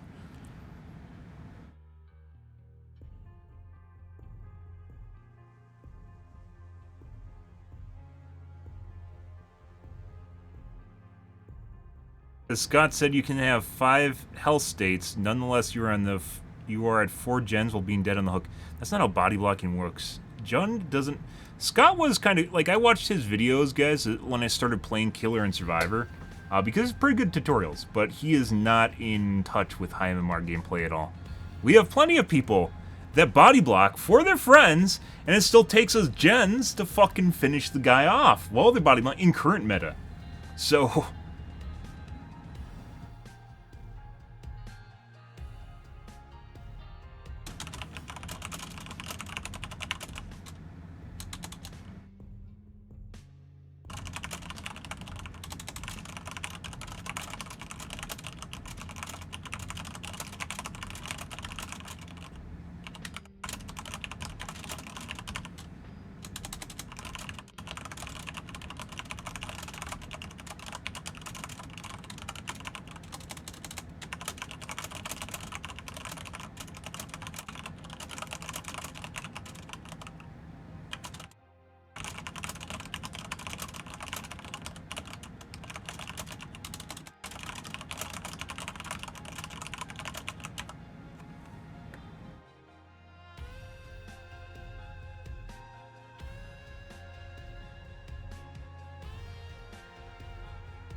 We're gonna get downvoted, by the way, because you're shitting on basically their favorite. My streamer, my breadwinner. How can you talk about my breadwinner that way?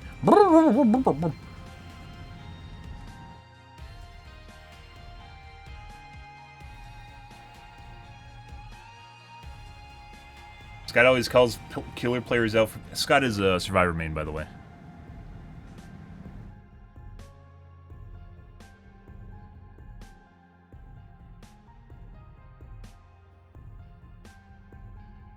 Ots is freaking out because off the record is just a 10 times better DS. No, you can use DS and off the record. Off the record replaces BT. You can have BT off the hook, and then you have off the record off the hook. And then you have DS on top of that. That's not hard to understand. Other things going pretty good. We're just finishing up the Reddit here with people reacting to the PTB now. And it's gonna get worse. Once again, we already put some points into Cannibal. And we'll probably be playing Cannibal and Eerie Myers on launch of the patch notes, or the launch of the dev update, which is going to be in a couple weeks, and it's going to be terrible.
Good. What kind of music do I like? I like a little bit of everything, except for I'm not big into rap or country. But generally I don't listen to music. Music I find to be brain filler. Like when I'm on the road, for instance, or I'm driving around, I generally won't even listen to anything. Kind of crazy, right? But I enjoy thinking to myself, as weird as that sounds. Generally when I'm not streaming, generally like when I'm offline, then I'll have a stream up instead of like I don't listen to music, I'll just have a stream up. And it's just background noise. But I generally don't listen to music normally. Not that I hate music, it's just there's other things I'd rather do than listen to music, so. As weird as that sounds, this is not only easy to counterplay, but a waste of so much game and gen time. What? Getting someone off the hook is like getting someone from a hook state is a big deal. And it's one person doing this, not 4 people, it's one person doing this.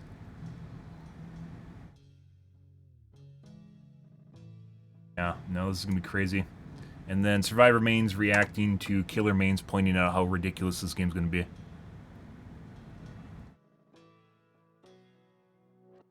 I don't think they understand that's one person doing it and there's 4 survivors. What the fuck is wrong with survivors? How do they not understand there's 4 survivors? They still in this day and age do not understand there's 4 people on their team. That's fucking crazy. And it's one person doing that. Not 4 people, that's one person doing that.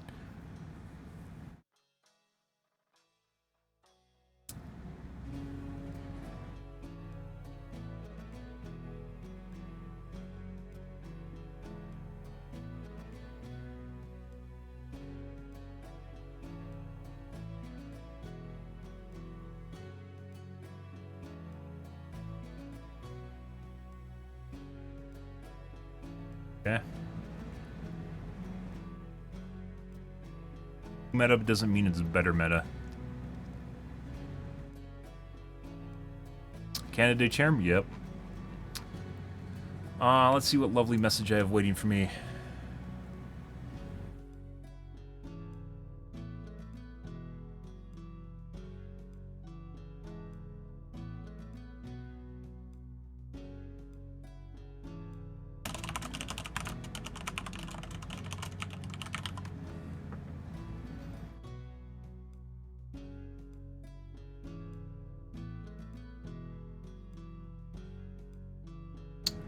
Wasn't hate mail. Cool. Okay. Mm-hmm. Only listen to music when driving? Yeah. Eventually you run out of stuff to think about when you're driving and you just turn something on, right?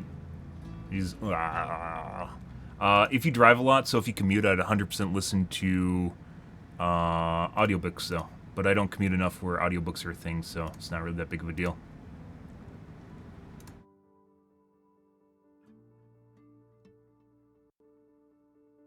Okay. I'm going to use the bathroom real quick here, guys.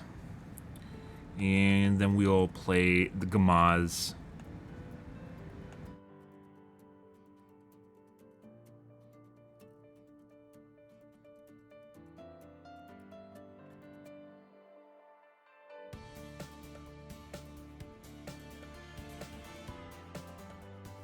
Okay. I'll be right back, guys. Un momento.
Alrighty, guys. Sorry about that. Oh, good. Good. Let's play some actual games. And the games we get tonight, we might play Penis Face. We'll see.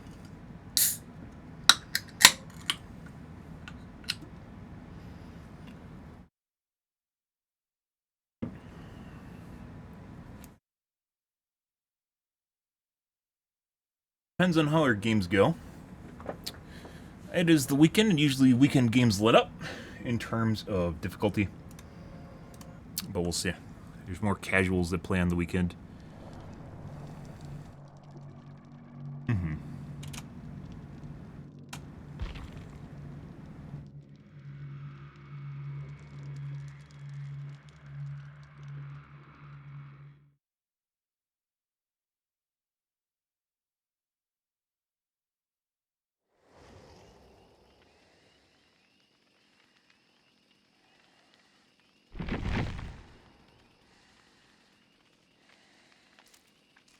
And we're going to be dumping all of our points into Cannibal, because he is our backup option for what is going to happen to this game. So, yeah, we might not even be playing Nemesis anymore.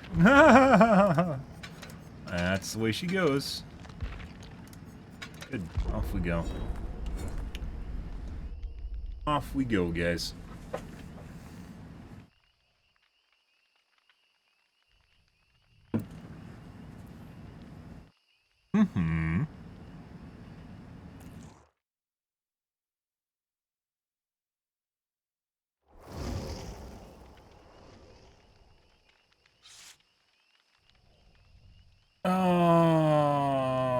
We have a name with special characters in it that's Council, or not Council, Globe, which probably means they're Epic or Windows Store.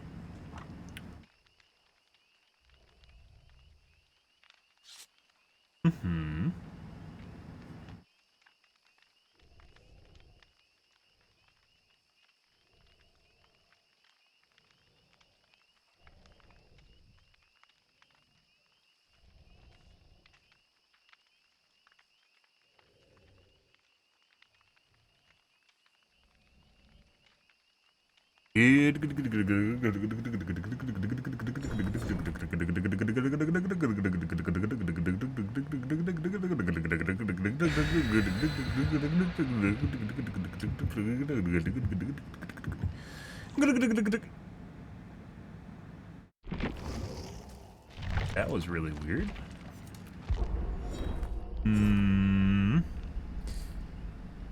Someone left the game in the last second, which you shouldn't be able to do. The only way to do that is if you crash your game.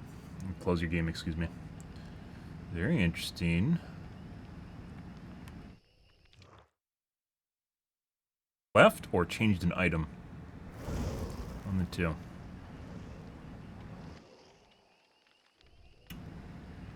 Alright.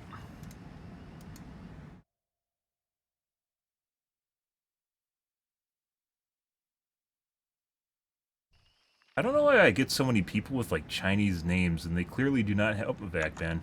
And they clearly do not have, like, look at this. There's a guy called Temp Char here. And Temp Char has clearly Korean name, or he's trying to stylize his name in Korean, right? I get my standby screen up. Like that. But generally in game, when you're in game, they don't actually, like, they don't have a ping of someone, like, from Korea or China. Makes you actually wonder what the fuck's going on.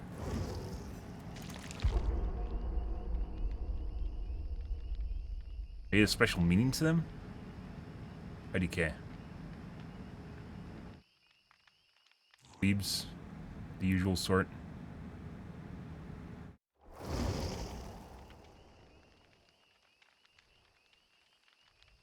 Get some we got globes with spaces in their name. Global account. By the way, the last game had a vac ban in it, that's why I left. See that?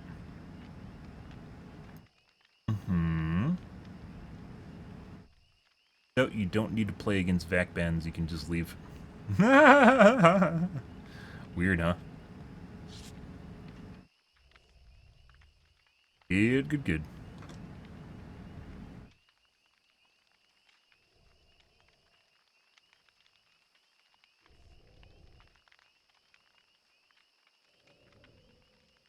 Hmm.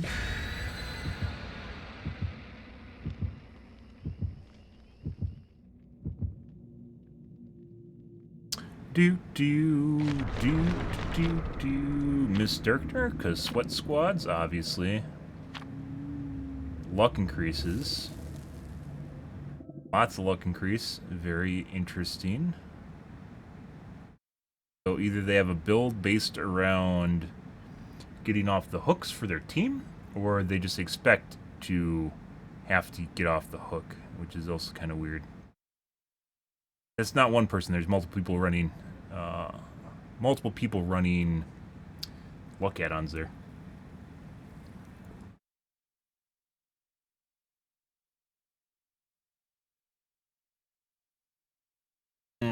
Interesting.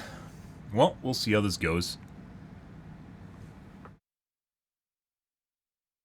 I'm gonna cam off for the first game, guys. See how this goes.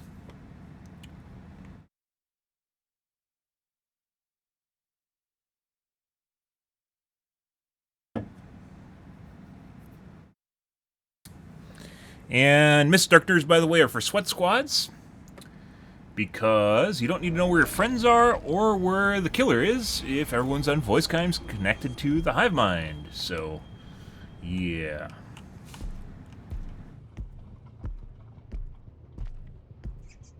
Also, no flans.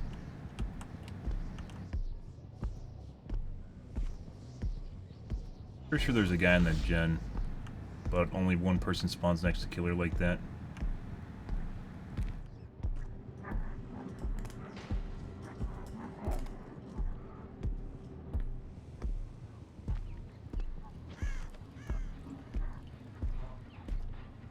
Here.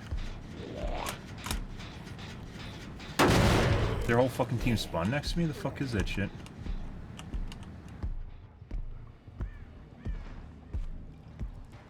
Waited for me to leave.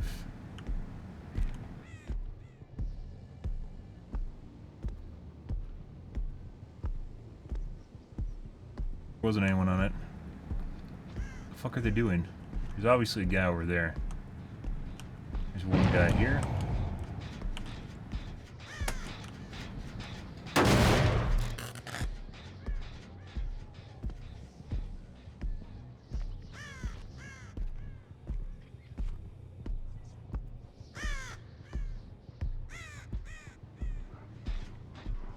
They're waiting for me. This is not an active gen.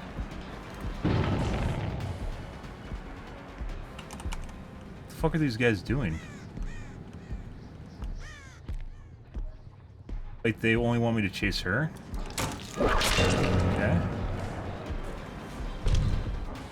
They had to make sure that I chased my obsession.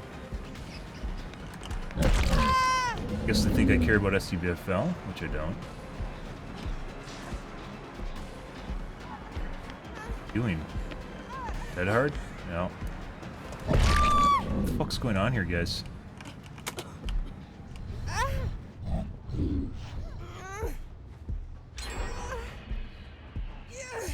It's a very weird game. We're just gonna go KD right away.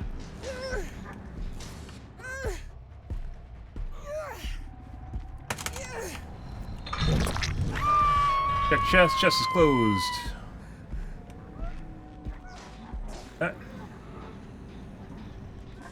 Nope. Be some fun, guys. Mm-hmm.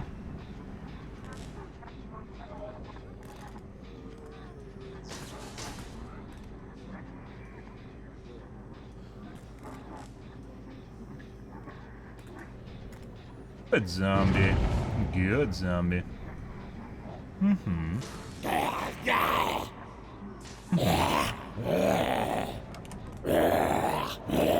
Somehow aggroing my zombie downstairs. Very interesting.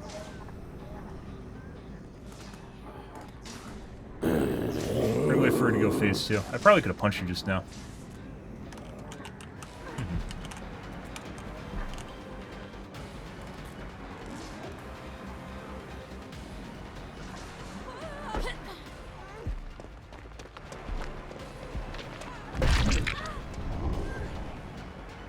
Yep. And there's phase 2, by the way. Hey, buddy.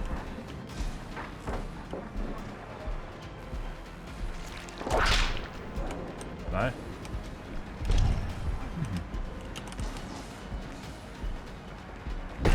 Go for it, my dude. There's Leon.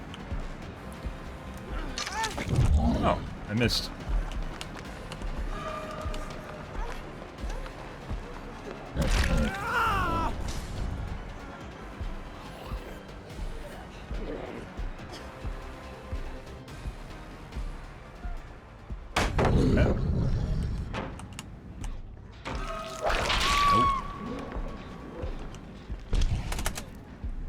DS now?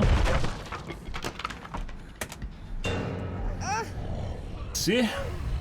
There it is.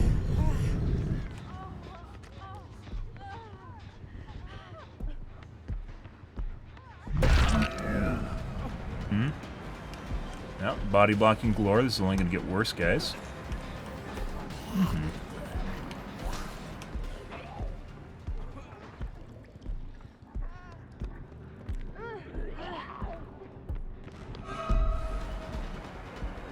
Yep, it's going to WQ.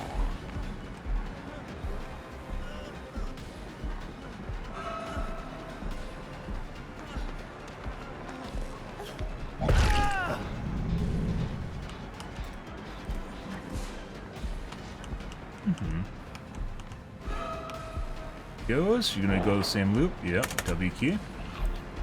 Erratic and missing scratch marks, guys. Pretty sure we got a cheater here. I thought earlier that it was something like maybe like Lucky Break or something, but she had multiple places there where she's just missing scratch marks. So she's definitely cheating. That's the Nia.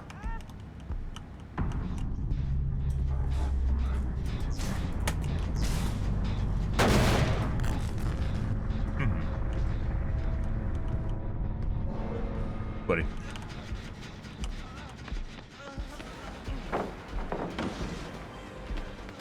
Okay. Dead hard. That.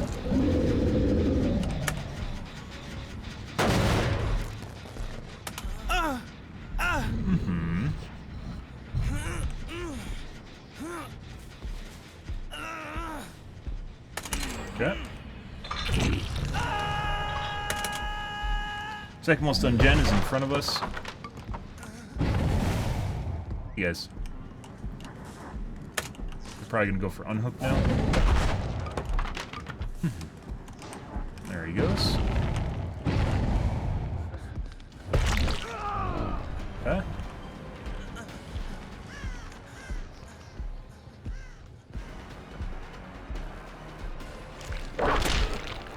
And dead hard.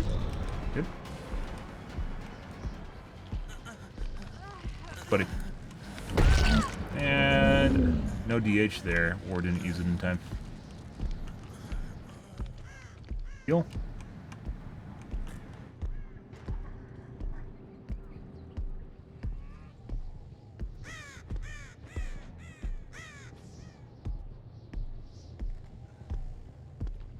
In for phase 2. Oh, Styptic.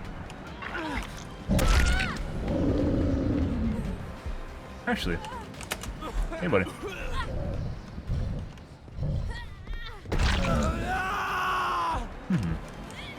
No, we'll actually just go right here. Let's think about going to a closer hook. Fine.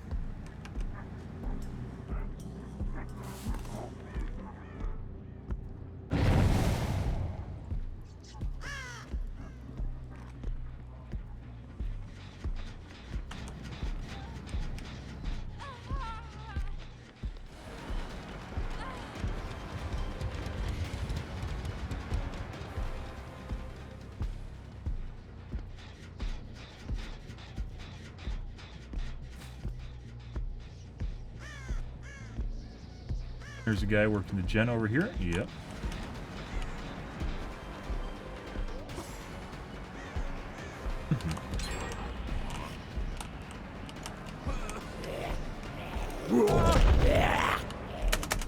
There we go.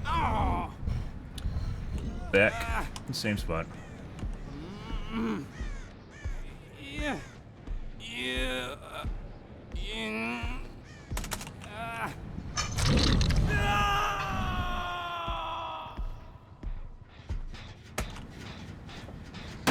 Don't think anyone's over here. They thought I was gonna leave.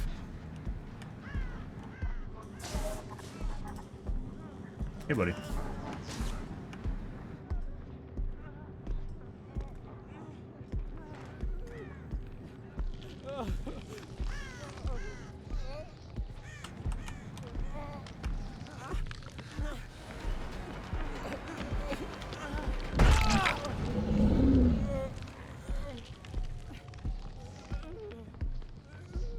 Yes.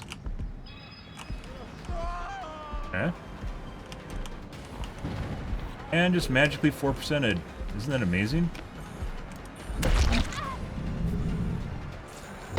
Okay. Isn't that magical? He just 4%ed a shit spot and just magically 4%ed there, guys. Isn't that amazing? Isn't that amazing how he just got out of that problematic spot right there? He's probably going to play for Hatch is my guess at this point. He's going to put his tail between his legs and play for Hatch. Heard him. I did. Another Steptic, actually Soul Guard. Yeah. Hi. Yeah.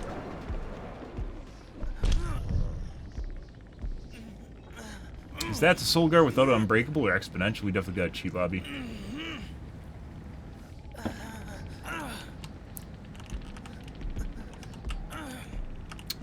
I don't think she got picked up though. I didn't see any scratch marks on the way over, which means she got up the second time.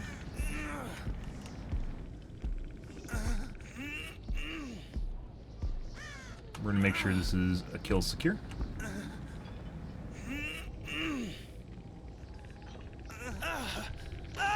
Hi.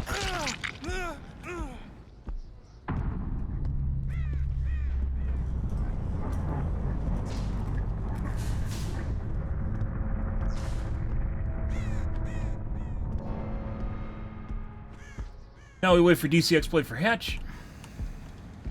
They might pick up again. They got to show me good. So, we'll see.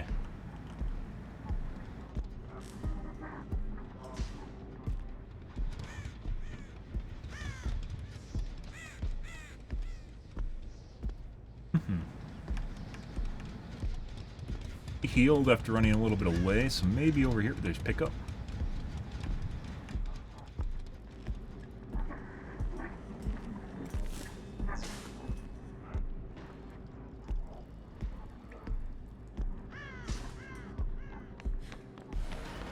Hi. I don't even have my phase 2 whip, that's hilarious, by the way.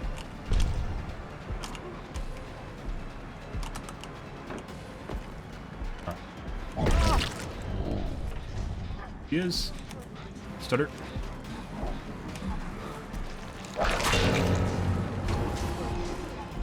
Not ready to be picked up, I don't know what the fuck she's doing.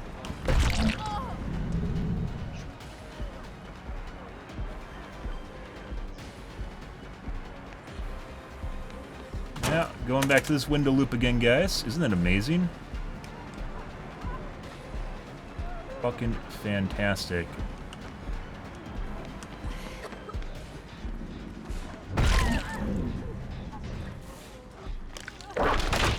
Finally got my whip, too.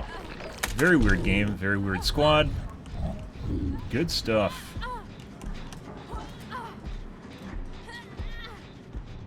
Same loop, guys. I don't know if it's better to go around that window or vault it. So.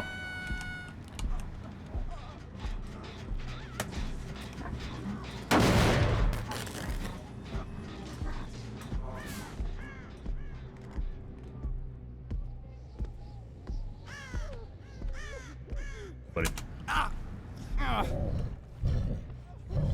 There's a hook literally right over here. There it is. I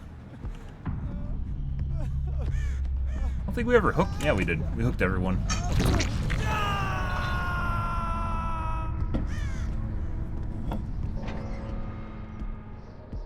There it is. The BHVR hatch, guys. Good stuff. Can actually get around them. Yep.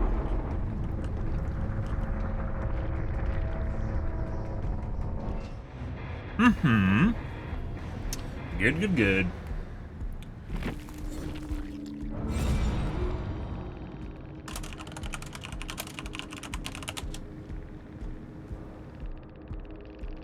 And slippery meat, soul guard. There's an unbreakable. And someone took an anti-camping perk. Very weird.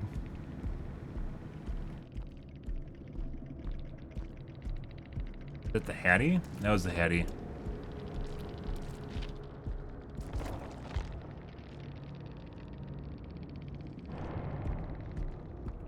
Ah.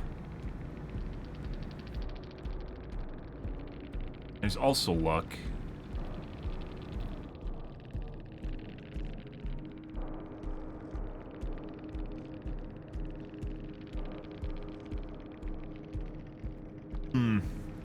We have DSDH. DSDH. Secondary meta. Unbreakables with the Soul Guard. Irons.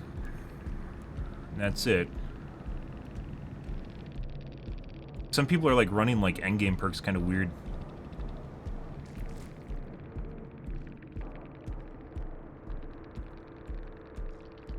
The first guy whose scratch marks kept turning on and off, that was the Nia.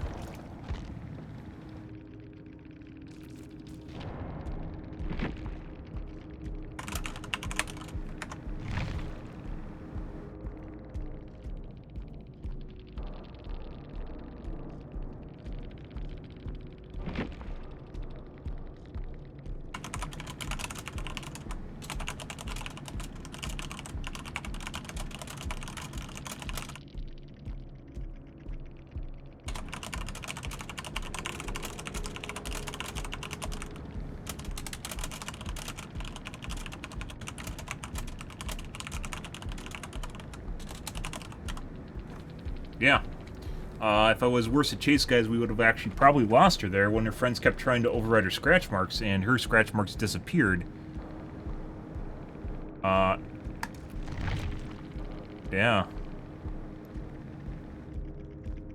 That was very interesting. Otherwise, there wasn't anything super sus in that game. Nice 4% in that Leon there at exactly the right moment, but I guess. Pretty weird, guys.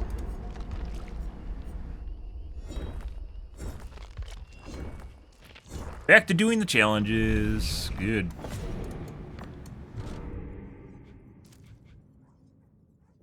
Fucking hate glyphs.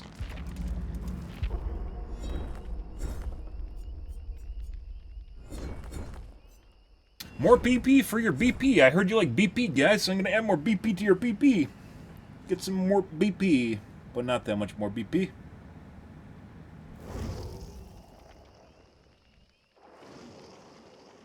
Mm-hmm.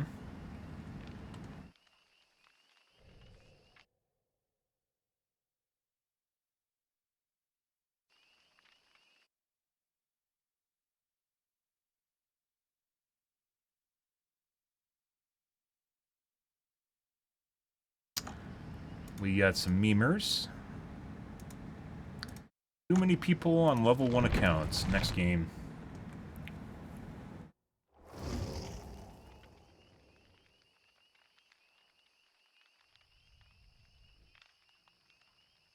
Hey Cuddly, oh, you want to see my feet pics? Oh, I got some hair on them too, on my toesies, but only a little bit of hair. Just a tiny bit, just to add a touch, you know.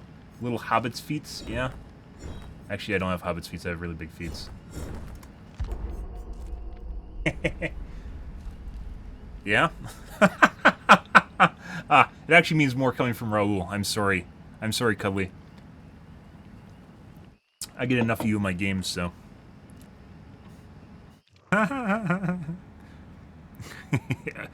I'd subscribe to that. Is what Raul's saying right now.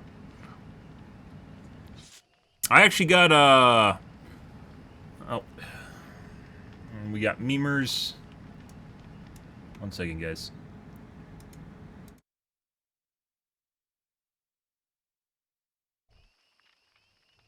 And I'm pretty sure.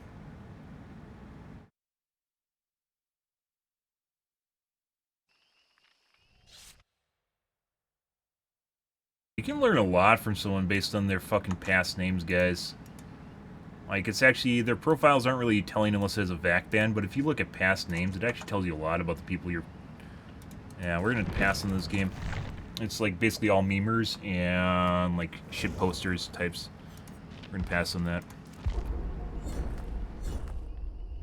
Yeah, zombies. I have plenty of zombies. They're all worthless. They just get stuck in the open like they're confused. You know, and I have to go and give them a giant strong punch to get them back in line. They respawn.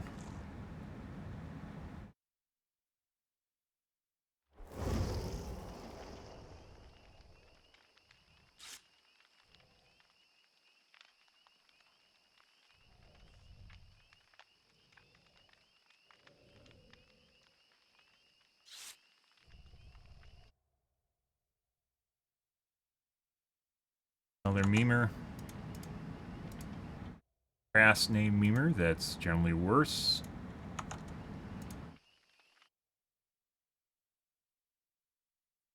Crass memers surrounding Queen Bee from the looks of it, so I think we'll be alright. Probably means they aren't going to rage cheat, but I'm probably going to cheat. We'll see how it goes.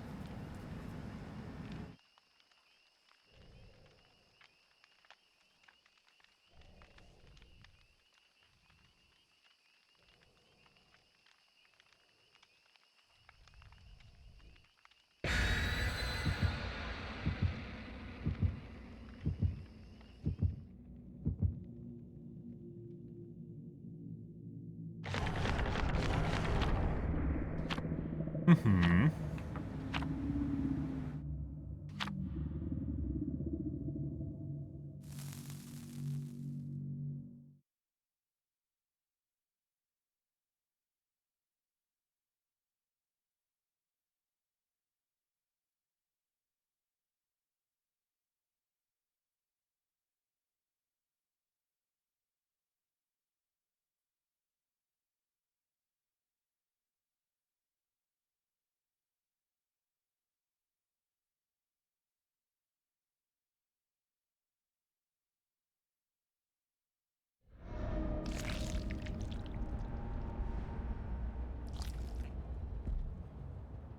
Wait. Yamako State. Mm-hmm. Got one up top.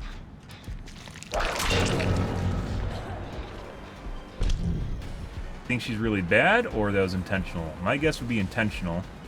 Uh-huh. Okay. Maybe just bad. Well, your teammates are gonna have to come save you. So this is gonna work. We're gonna go tap this, and we're gonna double back, and they're gonna tap the gen behind me.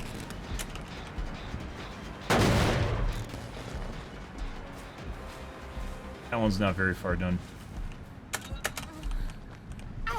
Am I right? Nope.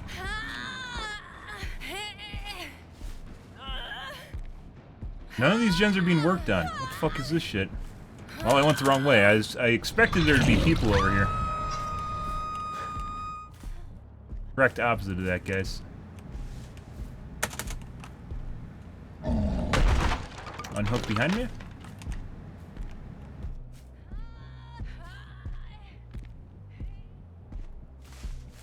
Break my zombie.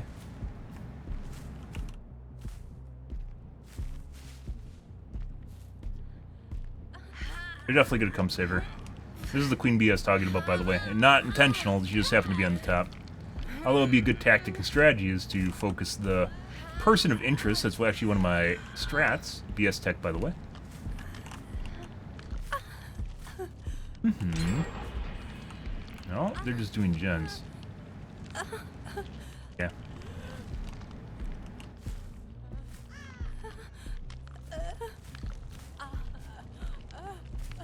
Buddy.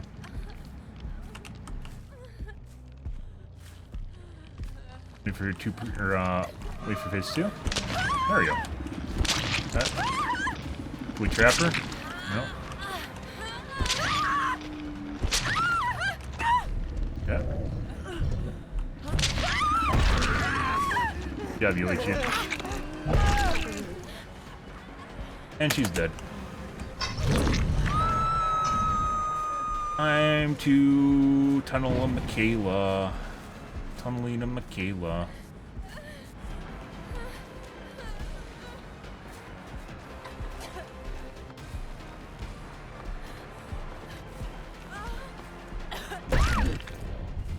Not sure if that was a steptic or a heal. Oh, that's not good. I probably should use that side hookup. We're gonna use this something. And then go central. Okay, she's dead. Jane is our next target.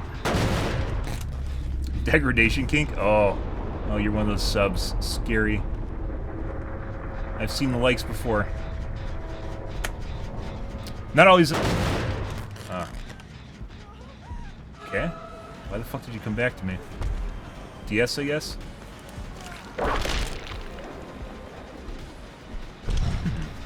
Hey, buddy. Here's one for you.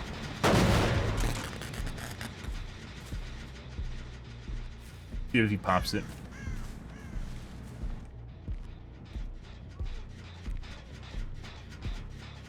No?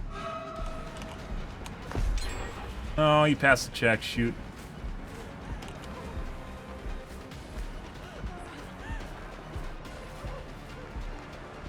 Drop. Wow, look at that range.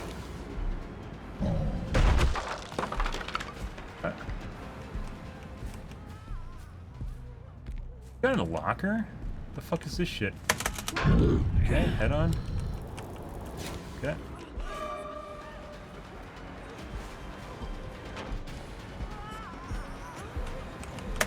Hey, buddy.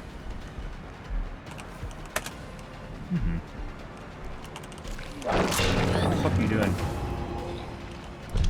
What are you doing? That's not how you win. Okay. Very weird. Remember I said I should save that central hook earlier? I should have saved that central hook. Yeah, we don't have a better place to go. Good.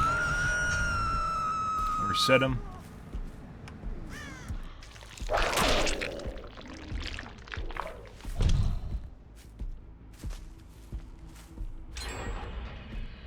Second most done gen. She is 4%ed. Beautiful. Sprint burst? No. Luckily, I know where you're going.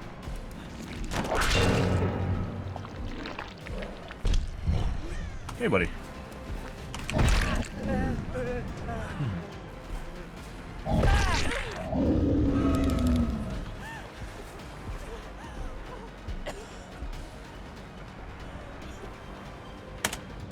I know you have DS, I don't care. I don't know why she thinks I care. No.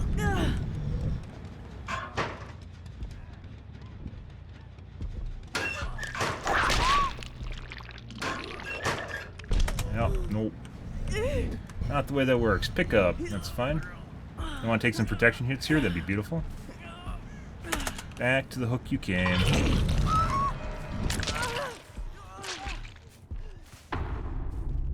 There is our sailor boy, also known as Stevie.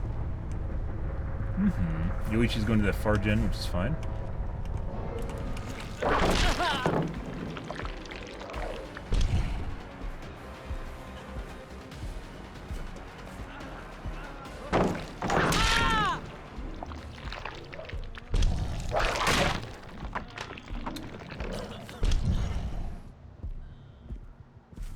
There is our Yoichi.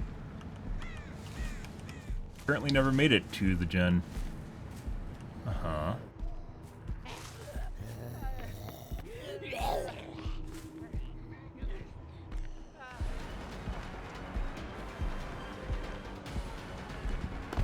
I might have lost this time.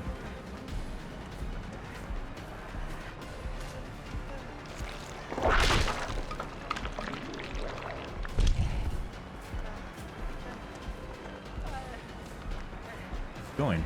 What is this? Showed me good. You got into that locker instead of picking Steven up. Got me good. Pretty sure he doesn't have Unbreakable. Wait for 4% deliverance now.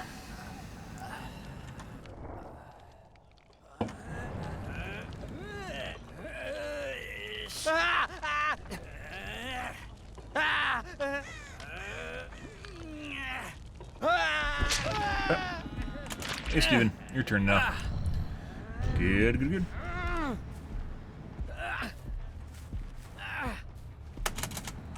Ready.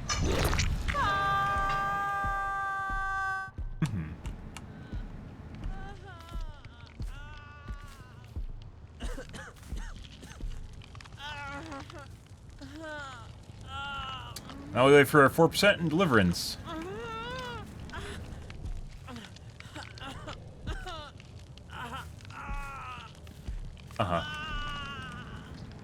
Yeah, I can imagine. I set that off. I actually got my, there's deliverance.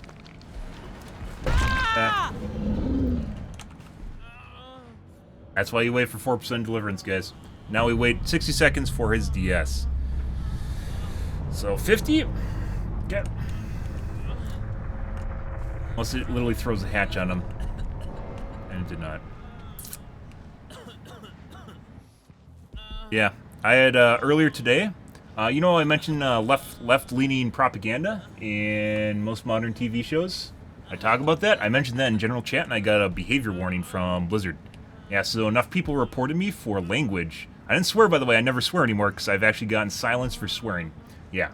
Not like super vulgar language, but just for swearing. Yeah. I've gotten silenced for your mom jokes. Yeah, not even joking. And I got a behavior warning today for talking about left-leaning political bias. Yeah, and I also mentioned, by the way, both left and right are crazy, right, when you go to the extremes? But he's trying to go to a dead area. The fuck is this shit? Well, doesn't matter. Alright, Steve.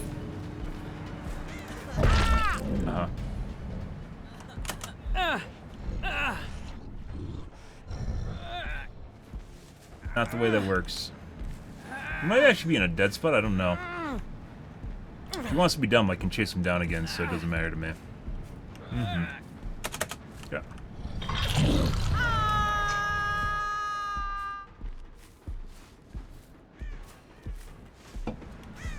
Pretty crazy shit. World we live in now. Censorship sucks. It doesn't matter which side you're on or what you're talking about, guys. You should never be for censorship, ever. That's not the way the world works. And then it becomes who gets censored and who's allowed to talk and who's not allowed to talk. Never advocate for censorship. It's fun.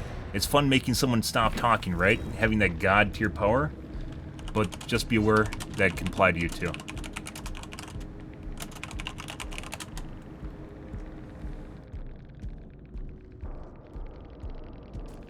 We have DS, BT, DS, DHBT, secondary meta, deliverance, adrenalines, boons. That's it. Or kid that. I like to think I'm a joker though.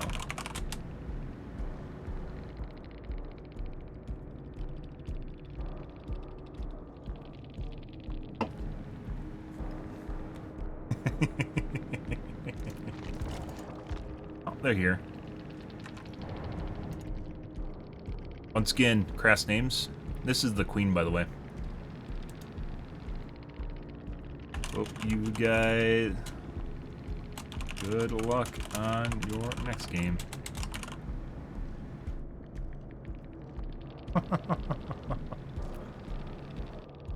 Ah, they had Hatch Kill Shack. I didn't even notice that, by the way.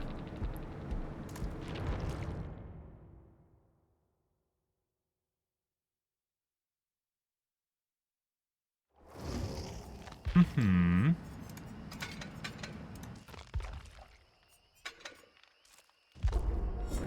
Right. Oh. Immediately finished that quest, guys. Good. Actually, no, we didn't. I thought that was experience for some reason. Next game. Put on our offerings.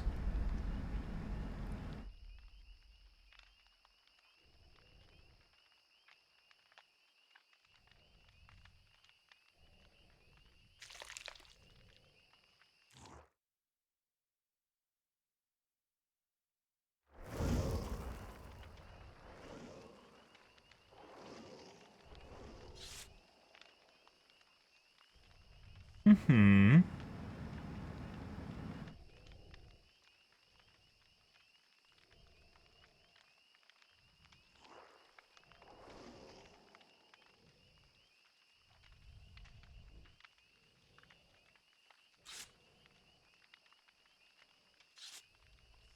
Much more lively than earlier tonight. I was talking to people around 7. There's like no one talking. I guess 11 p.m. when everyone's good and drunk, or 12 p.m. when everyone's good. 12 a.m. when everyone's good and drunk is better.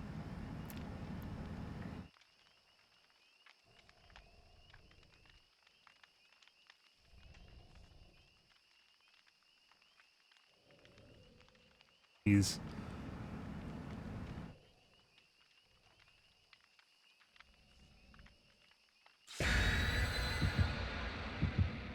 There's some stuff people say that's relatively true, and other stuff people say that also is not true.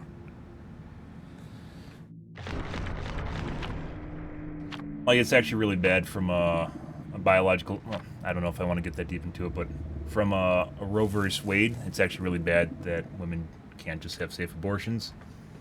But at the same time, there's also people that are like... that just reject the idea of, like, genetics. And, like, there's actually basically, like culture has, like, 2 different genders at this point. You have, like, your genetic gender, and then you have your cultural gender, which is whatever you want it to be, right? But genetically, you have a specific gender you're born with, and that's just the way it is. But culturally, you can be whatever pronouns you want to be, and I'll use them, because people think you're an asshole if you don't, and people really care about that. I don't really care that much, but I guess I'm a guy, so...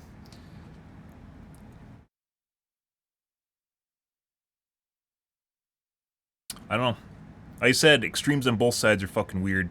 You don't want to go too far either side, but right now it's most people are left-leaning. Most media is left-leaning right now. I tend to be left-leaning, but not to the point of extremes at all. I'm generally central, as I mentioned, but as far as like social constructs, social programs, social things that help people out, I'm for those for the most part. As long as it has a net positive effect on everyone in the economy. That's good. 2 extremes, though. I literally got, let's go Breaker Cuck Tours, by the way. I got a behavior warning from Blizzard for talking about left-leaning politics. Yeah. Gets to set the rules, guys. IDK. What are you doing? What's going on back here? You have balance? He doesn't have balance. Just what is he doing? His lucky break. Or that was actually just a boon. I don't know why you would ever fake there.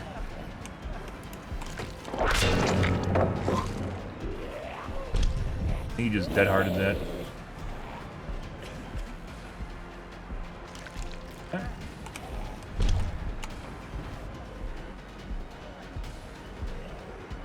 They put up an obnoxious Shadow Step totem. That was a huge mistake. Where the fuck's their totem? Let's get rid of this thing. Bye. Okay, this is exponential. Get rid of that force. We'll tap the gen now. He should have crawled to the pallet, which he did not do. Okay. We're gonna go right on top here. You have Saboteur? What?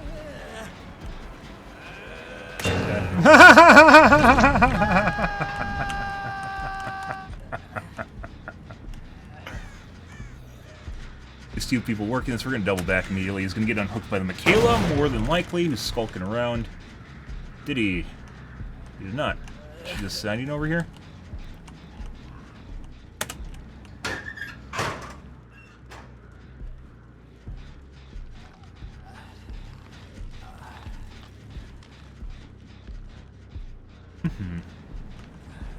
Get the primary gem? No. That side gen of people working out over there.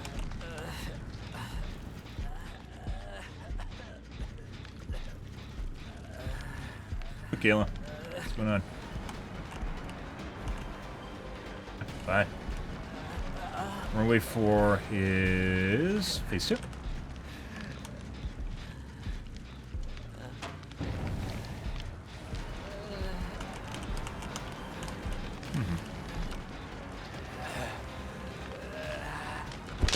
Face tip.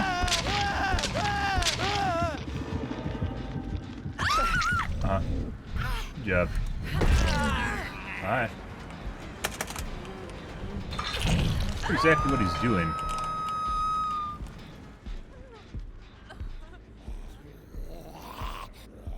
Like sitting behind me and I didn't hear him run away. Very weird. Kayla has a hook state.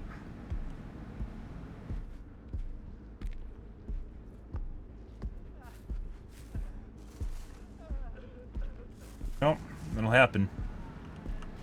Right, politics are heavily religious based. This guy takes forever to catch up with if you guys aren't seeing this right now. Pretty sure he's cheating. Yeah. Use W key. Hey, buddy.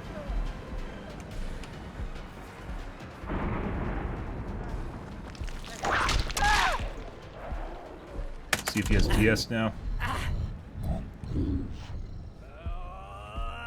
These basement hooks. Yeah, well, it sometimes is and sometimes isn't. And like, if he gets singled out when no one else is talking, then like Blizzard just like looks at him like, "Oh, what are you doing?" Even though the conversation was lively beforehand. We're gonna see if we can find a Michaela.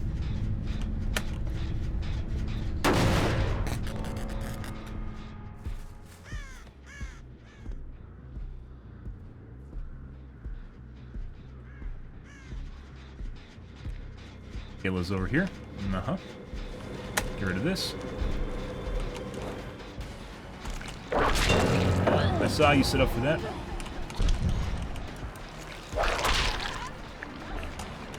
No, she decided to leave. That was a good choice.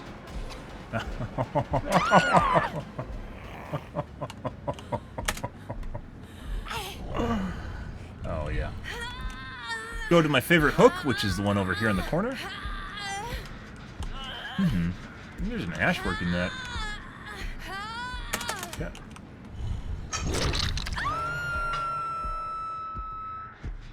Buddy.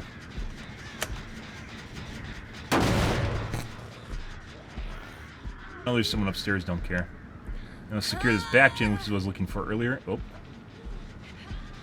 It is Leon upstairs.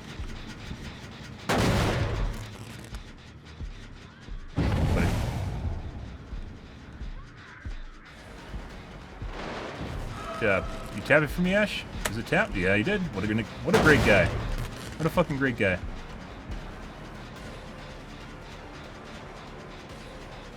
Oh, you got it. You got it, guys. Oh my god, we'll do another one for him. And she's on Death Hook now. We are missing blood trails. What the fuck's going on here? Where did your blood trail go, guys? Let's assume she's going to go do the same thing that she did earlier, which is go to the totem over here.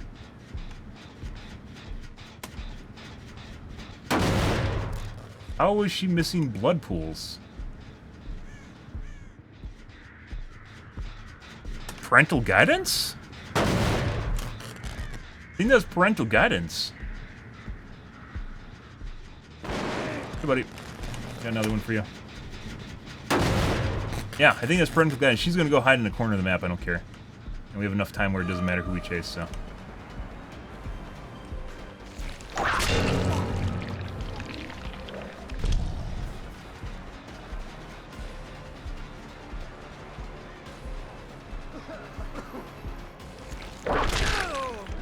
Zombie? No. Unless we see her. There she is. Nope. Yeah, we just saw her. On... Killer Instincto Vision. That was not smart, Makila. The H here in a second. She might have DS. That could be a DS play. I kind of doubt it. What's your least favorite map? Haddonfield and... Well, it's just Haddonfield actually just sucks. Hey, buddy.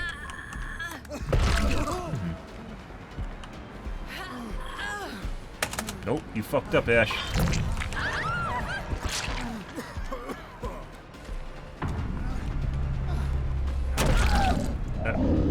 Nice diptych. Good diptych, Ash. Yeah, it's probably on the gen he was on earlier. Which is this guy. Hey, Leon. Hey, let me tap this for you.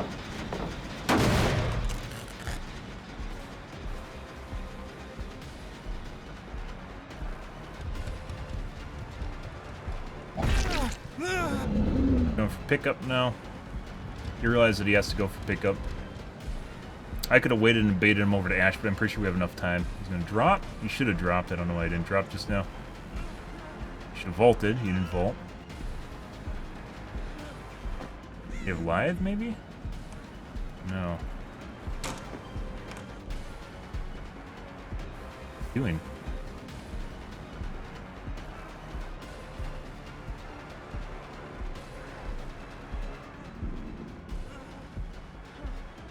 What is he doing, guys?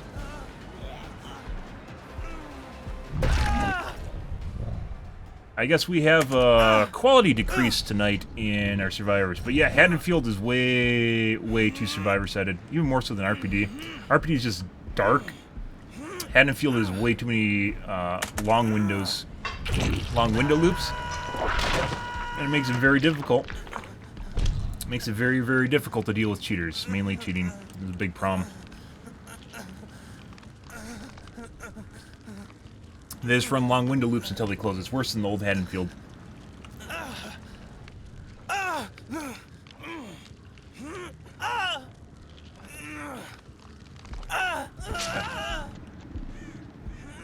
Start. Dash. Hey, buddy. Let's find you a nice hook to sit on. Got a lovely hook here for you. Unless he has flip-flop. Do you think Ash has his own perks? No. He has Styptic, though.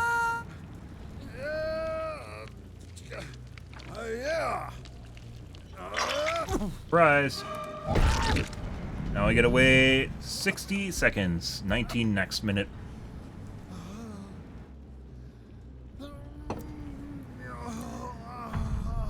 Yeah, probably Haddonfield. It's just terrible. Surprise, guys, the Ash. They made the Styptic play. Also 4%ed.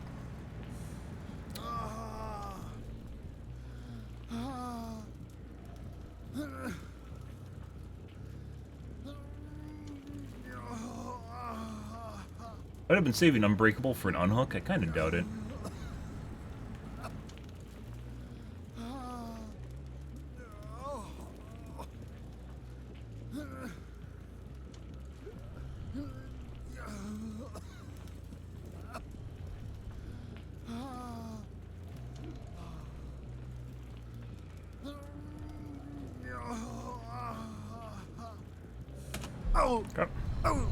Good. Yeah, you don't. It's actually like 4%, isn't it?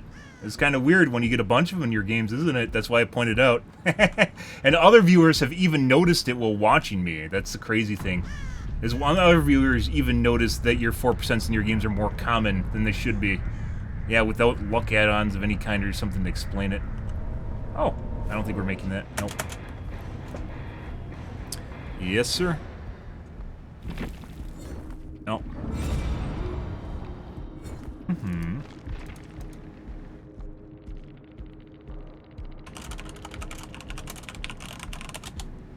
I never 4%. Just like W keying doesn't work, does it? If you ever just try to run in a straight line from a killer, the killer catches up to you really fucking fast. I remember. And that's why you have to run loops. It's the whole reason loops exist in the game. Which is why it's weird when survivors can run 2 lengths of the map, drop 1 pallet, and literally take you, like, it takes you 2 lengths of the map and 1 pallet drop to catch up to them. Yeah, that's not normal, because I've done that. That's why, that's like one of the ways you can kind of start sussing out when people are running speed hacks is when they W key in a straight line and don't do really any of the loops, and it takes you fucking forever to catch up to them. The Yoichi on the kill shack there definitely looked like he's a little bit ahead of where he should have been, but it could also just been weird positioning that I had when I vaulted, which is why I didn't report him or say it was really sus. But he looked like he's at the wrong spot, which I mentioned. DHBT. BT? Secondary meta. We have Boons? Running Dark Theory. Parental Guidance. That wasn't it. There's a perk when you get unhooked. I thought Parental Guidance is when you unhook a survivor. It hides their scratch marks and pulls the blood.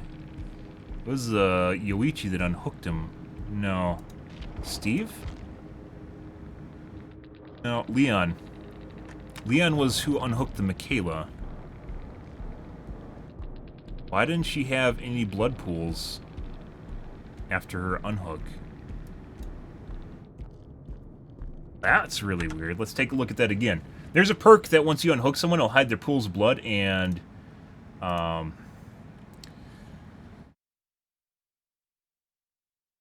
scratch marks for like 7 seconds after you unhook them.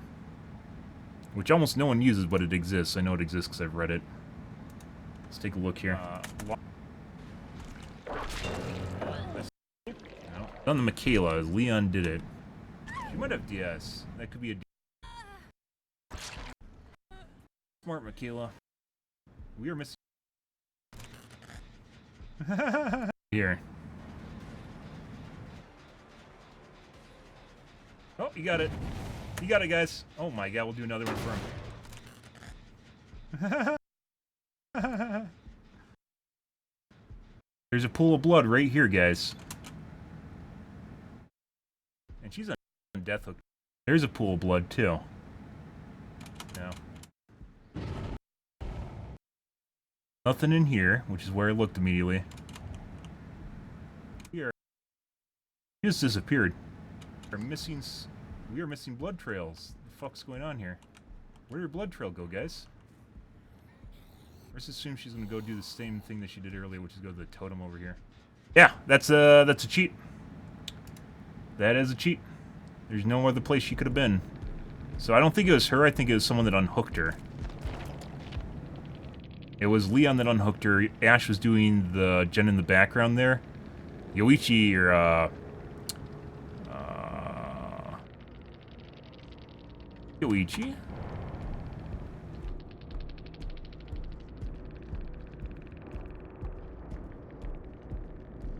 Yoichi was dead.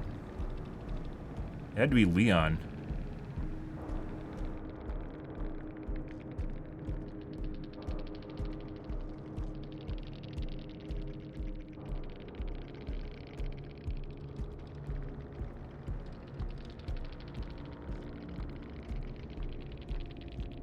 I don't remember the name of the perk.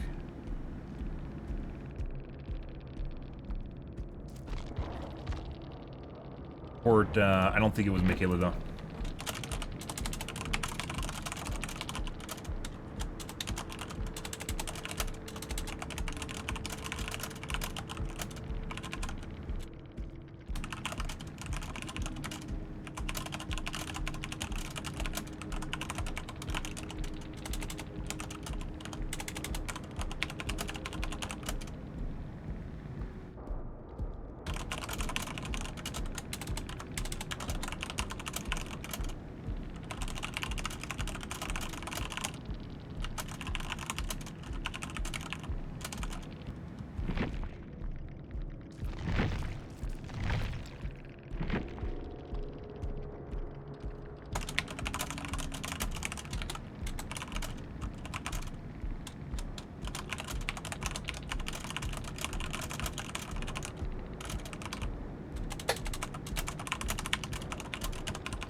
I don't understand why, like, the length seems to be different.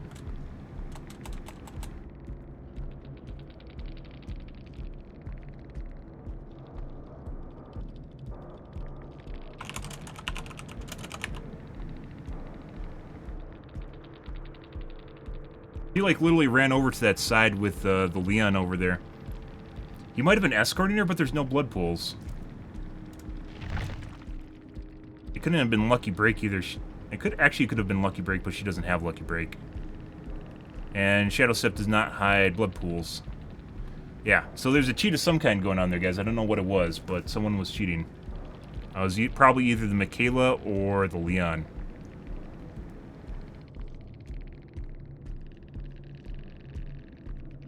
Oh. It's like shit like that you don't even notice. Like, I thought they had a perk. It's a very rare perk, by the way. Let me find the name of it, so... I'll know it for the future. I thought it was Parental Guidance. Parental Guidance is not it. Like the one with the mace, I think, as a icon.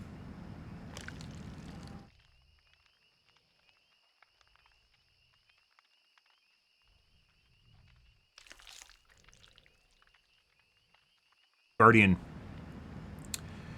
When you unhook a survivor, the rescued survivor benefits from the following effects. 8 seconds of no scratch marks or blood pools, and 7% haste. And if you guys didn't know, you can put on other perks. So it looks like, my guess is the Leon was cheating, and he put on Guardian for her, but it was not in his perk list at the end of the game, which means, once again, someone was cheating the match. That was basically the effects of Guardian, which is what I thought it was. And there's no one there running Guardian, so. Yep. That's the way it goes, guys. Isn't that fantastic? That's great. Fucking amazing. Otherwise, no one really appeared outside the ordinary in that match. Yoichi seemed fast at the kill shack. When otherwise thought that anyone was cheating up until that point. You're back, guys. Got to piss.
You find the weirdest fucking shit when you go back through your gameplay sometimes, and you stuff that you thought was legit, and you just kind of make a mental, well, for me, make a mental note of it, and then, yeah, like we looked at that, and she clearly disappeared.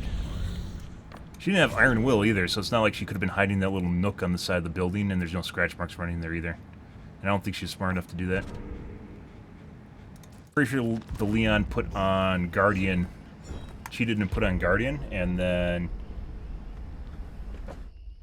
forgot that he was supposed to have it on at the end of the game, so I didn't even notice. Like, shit like that, like, you don't even notice. If he did it properly, I would, and had Guardian at the end of the game, I wouldn't even notice it all.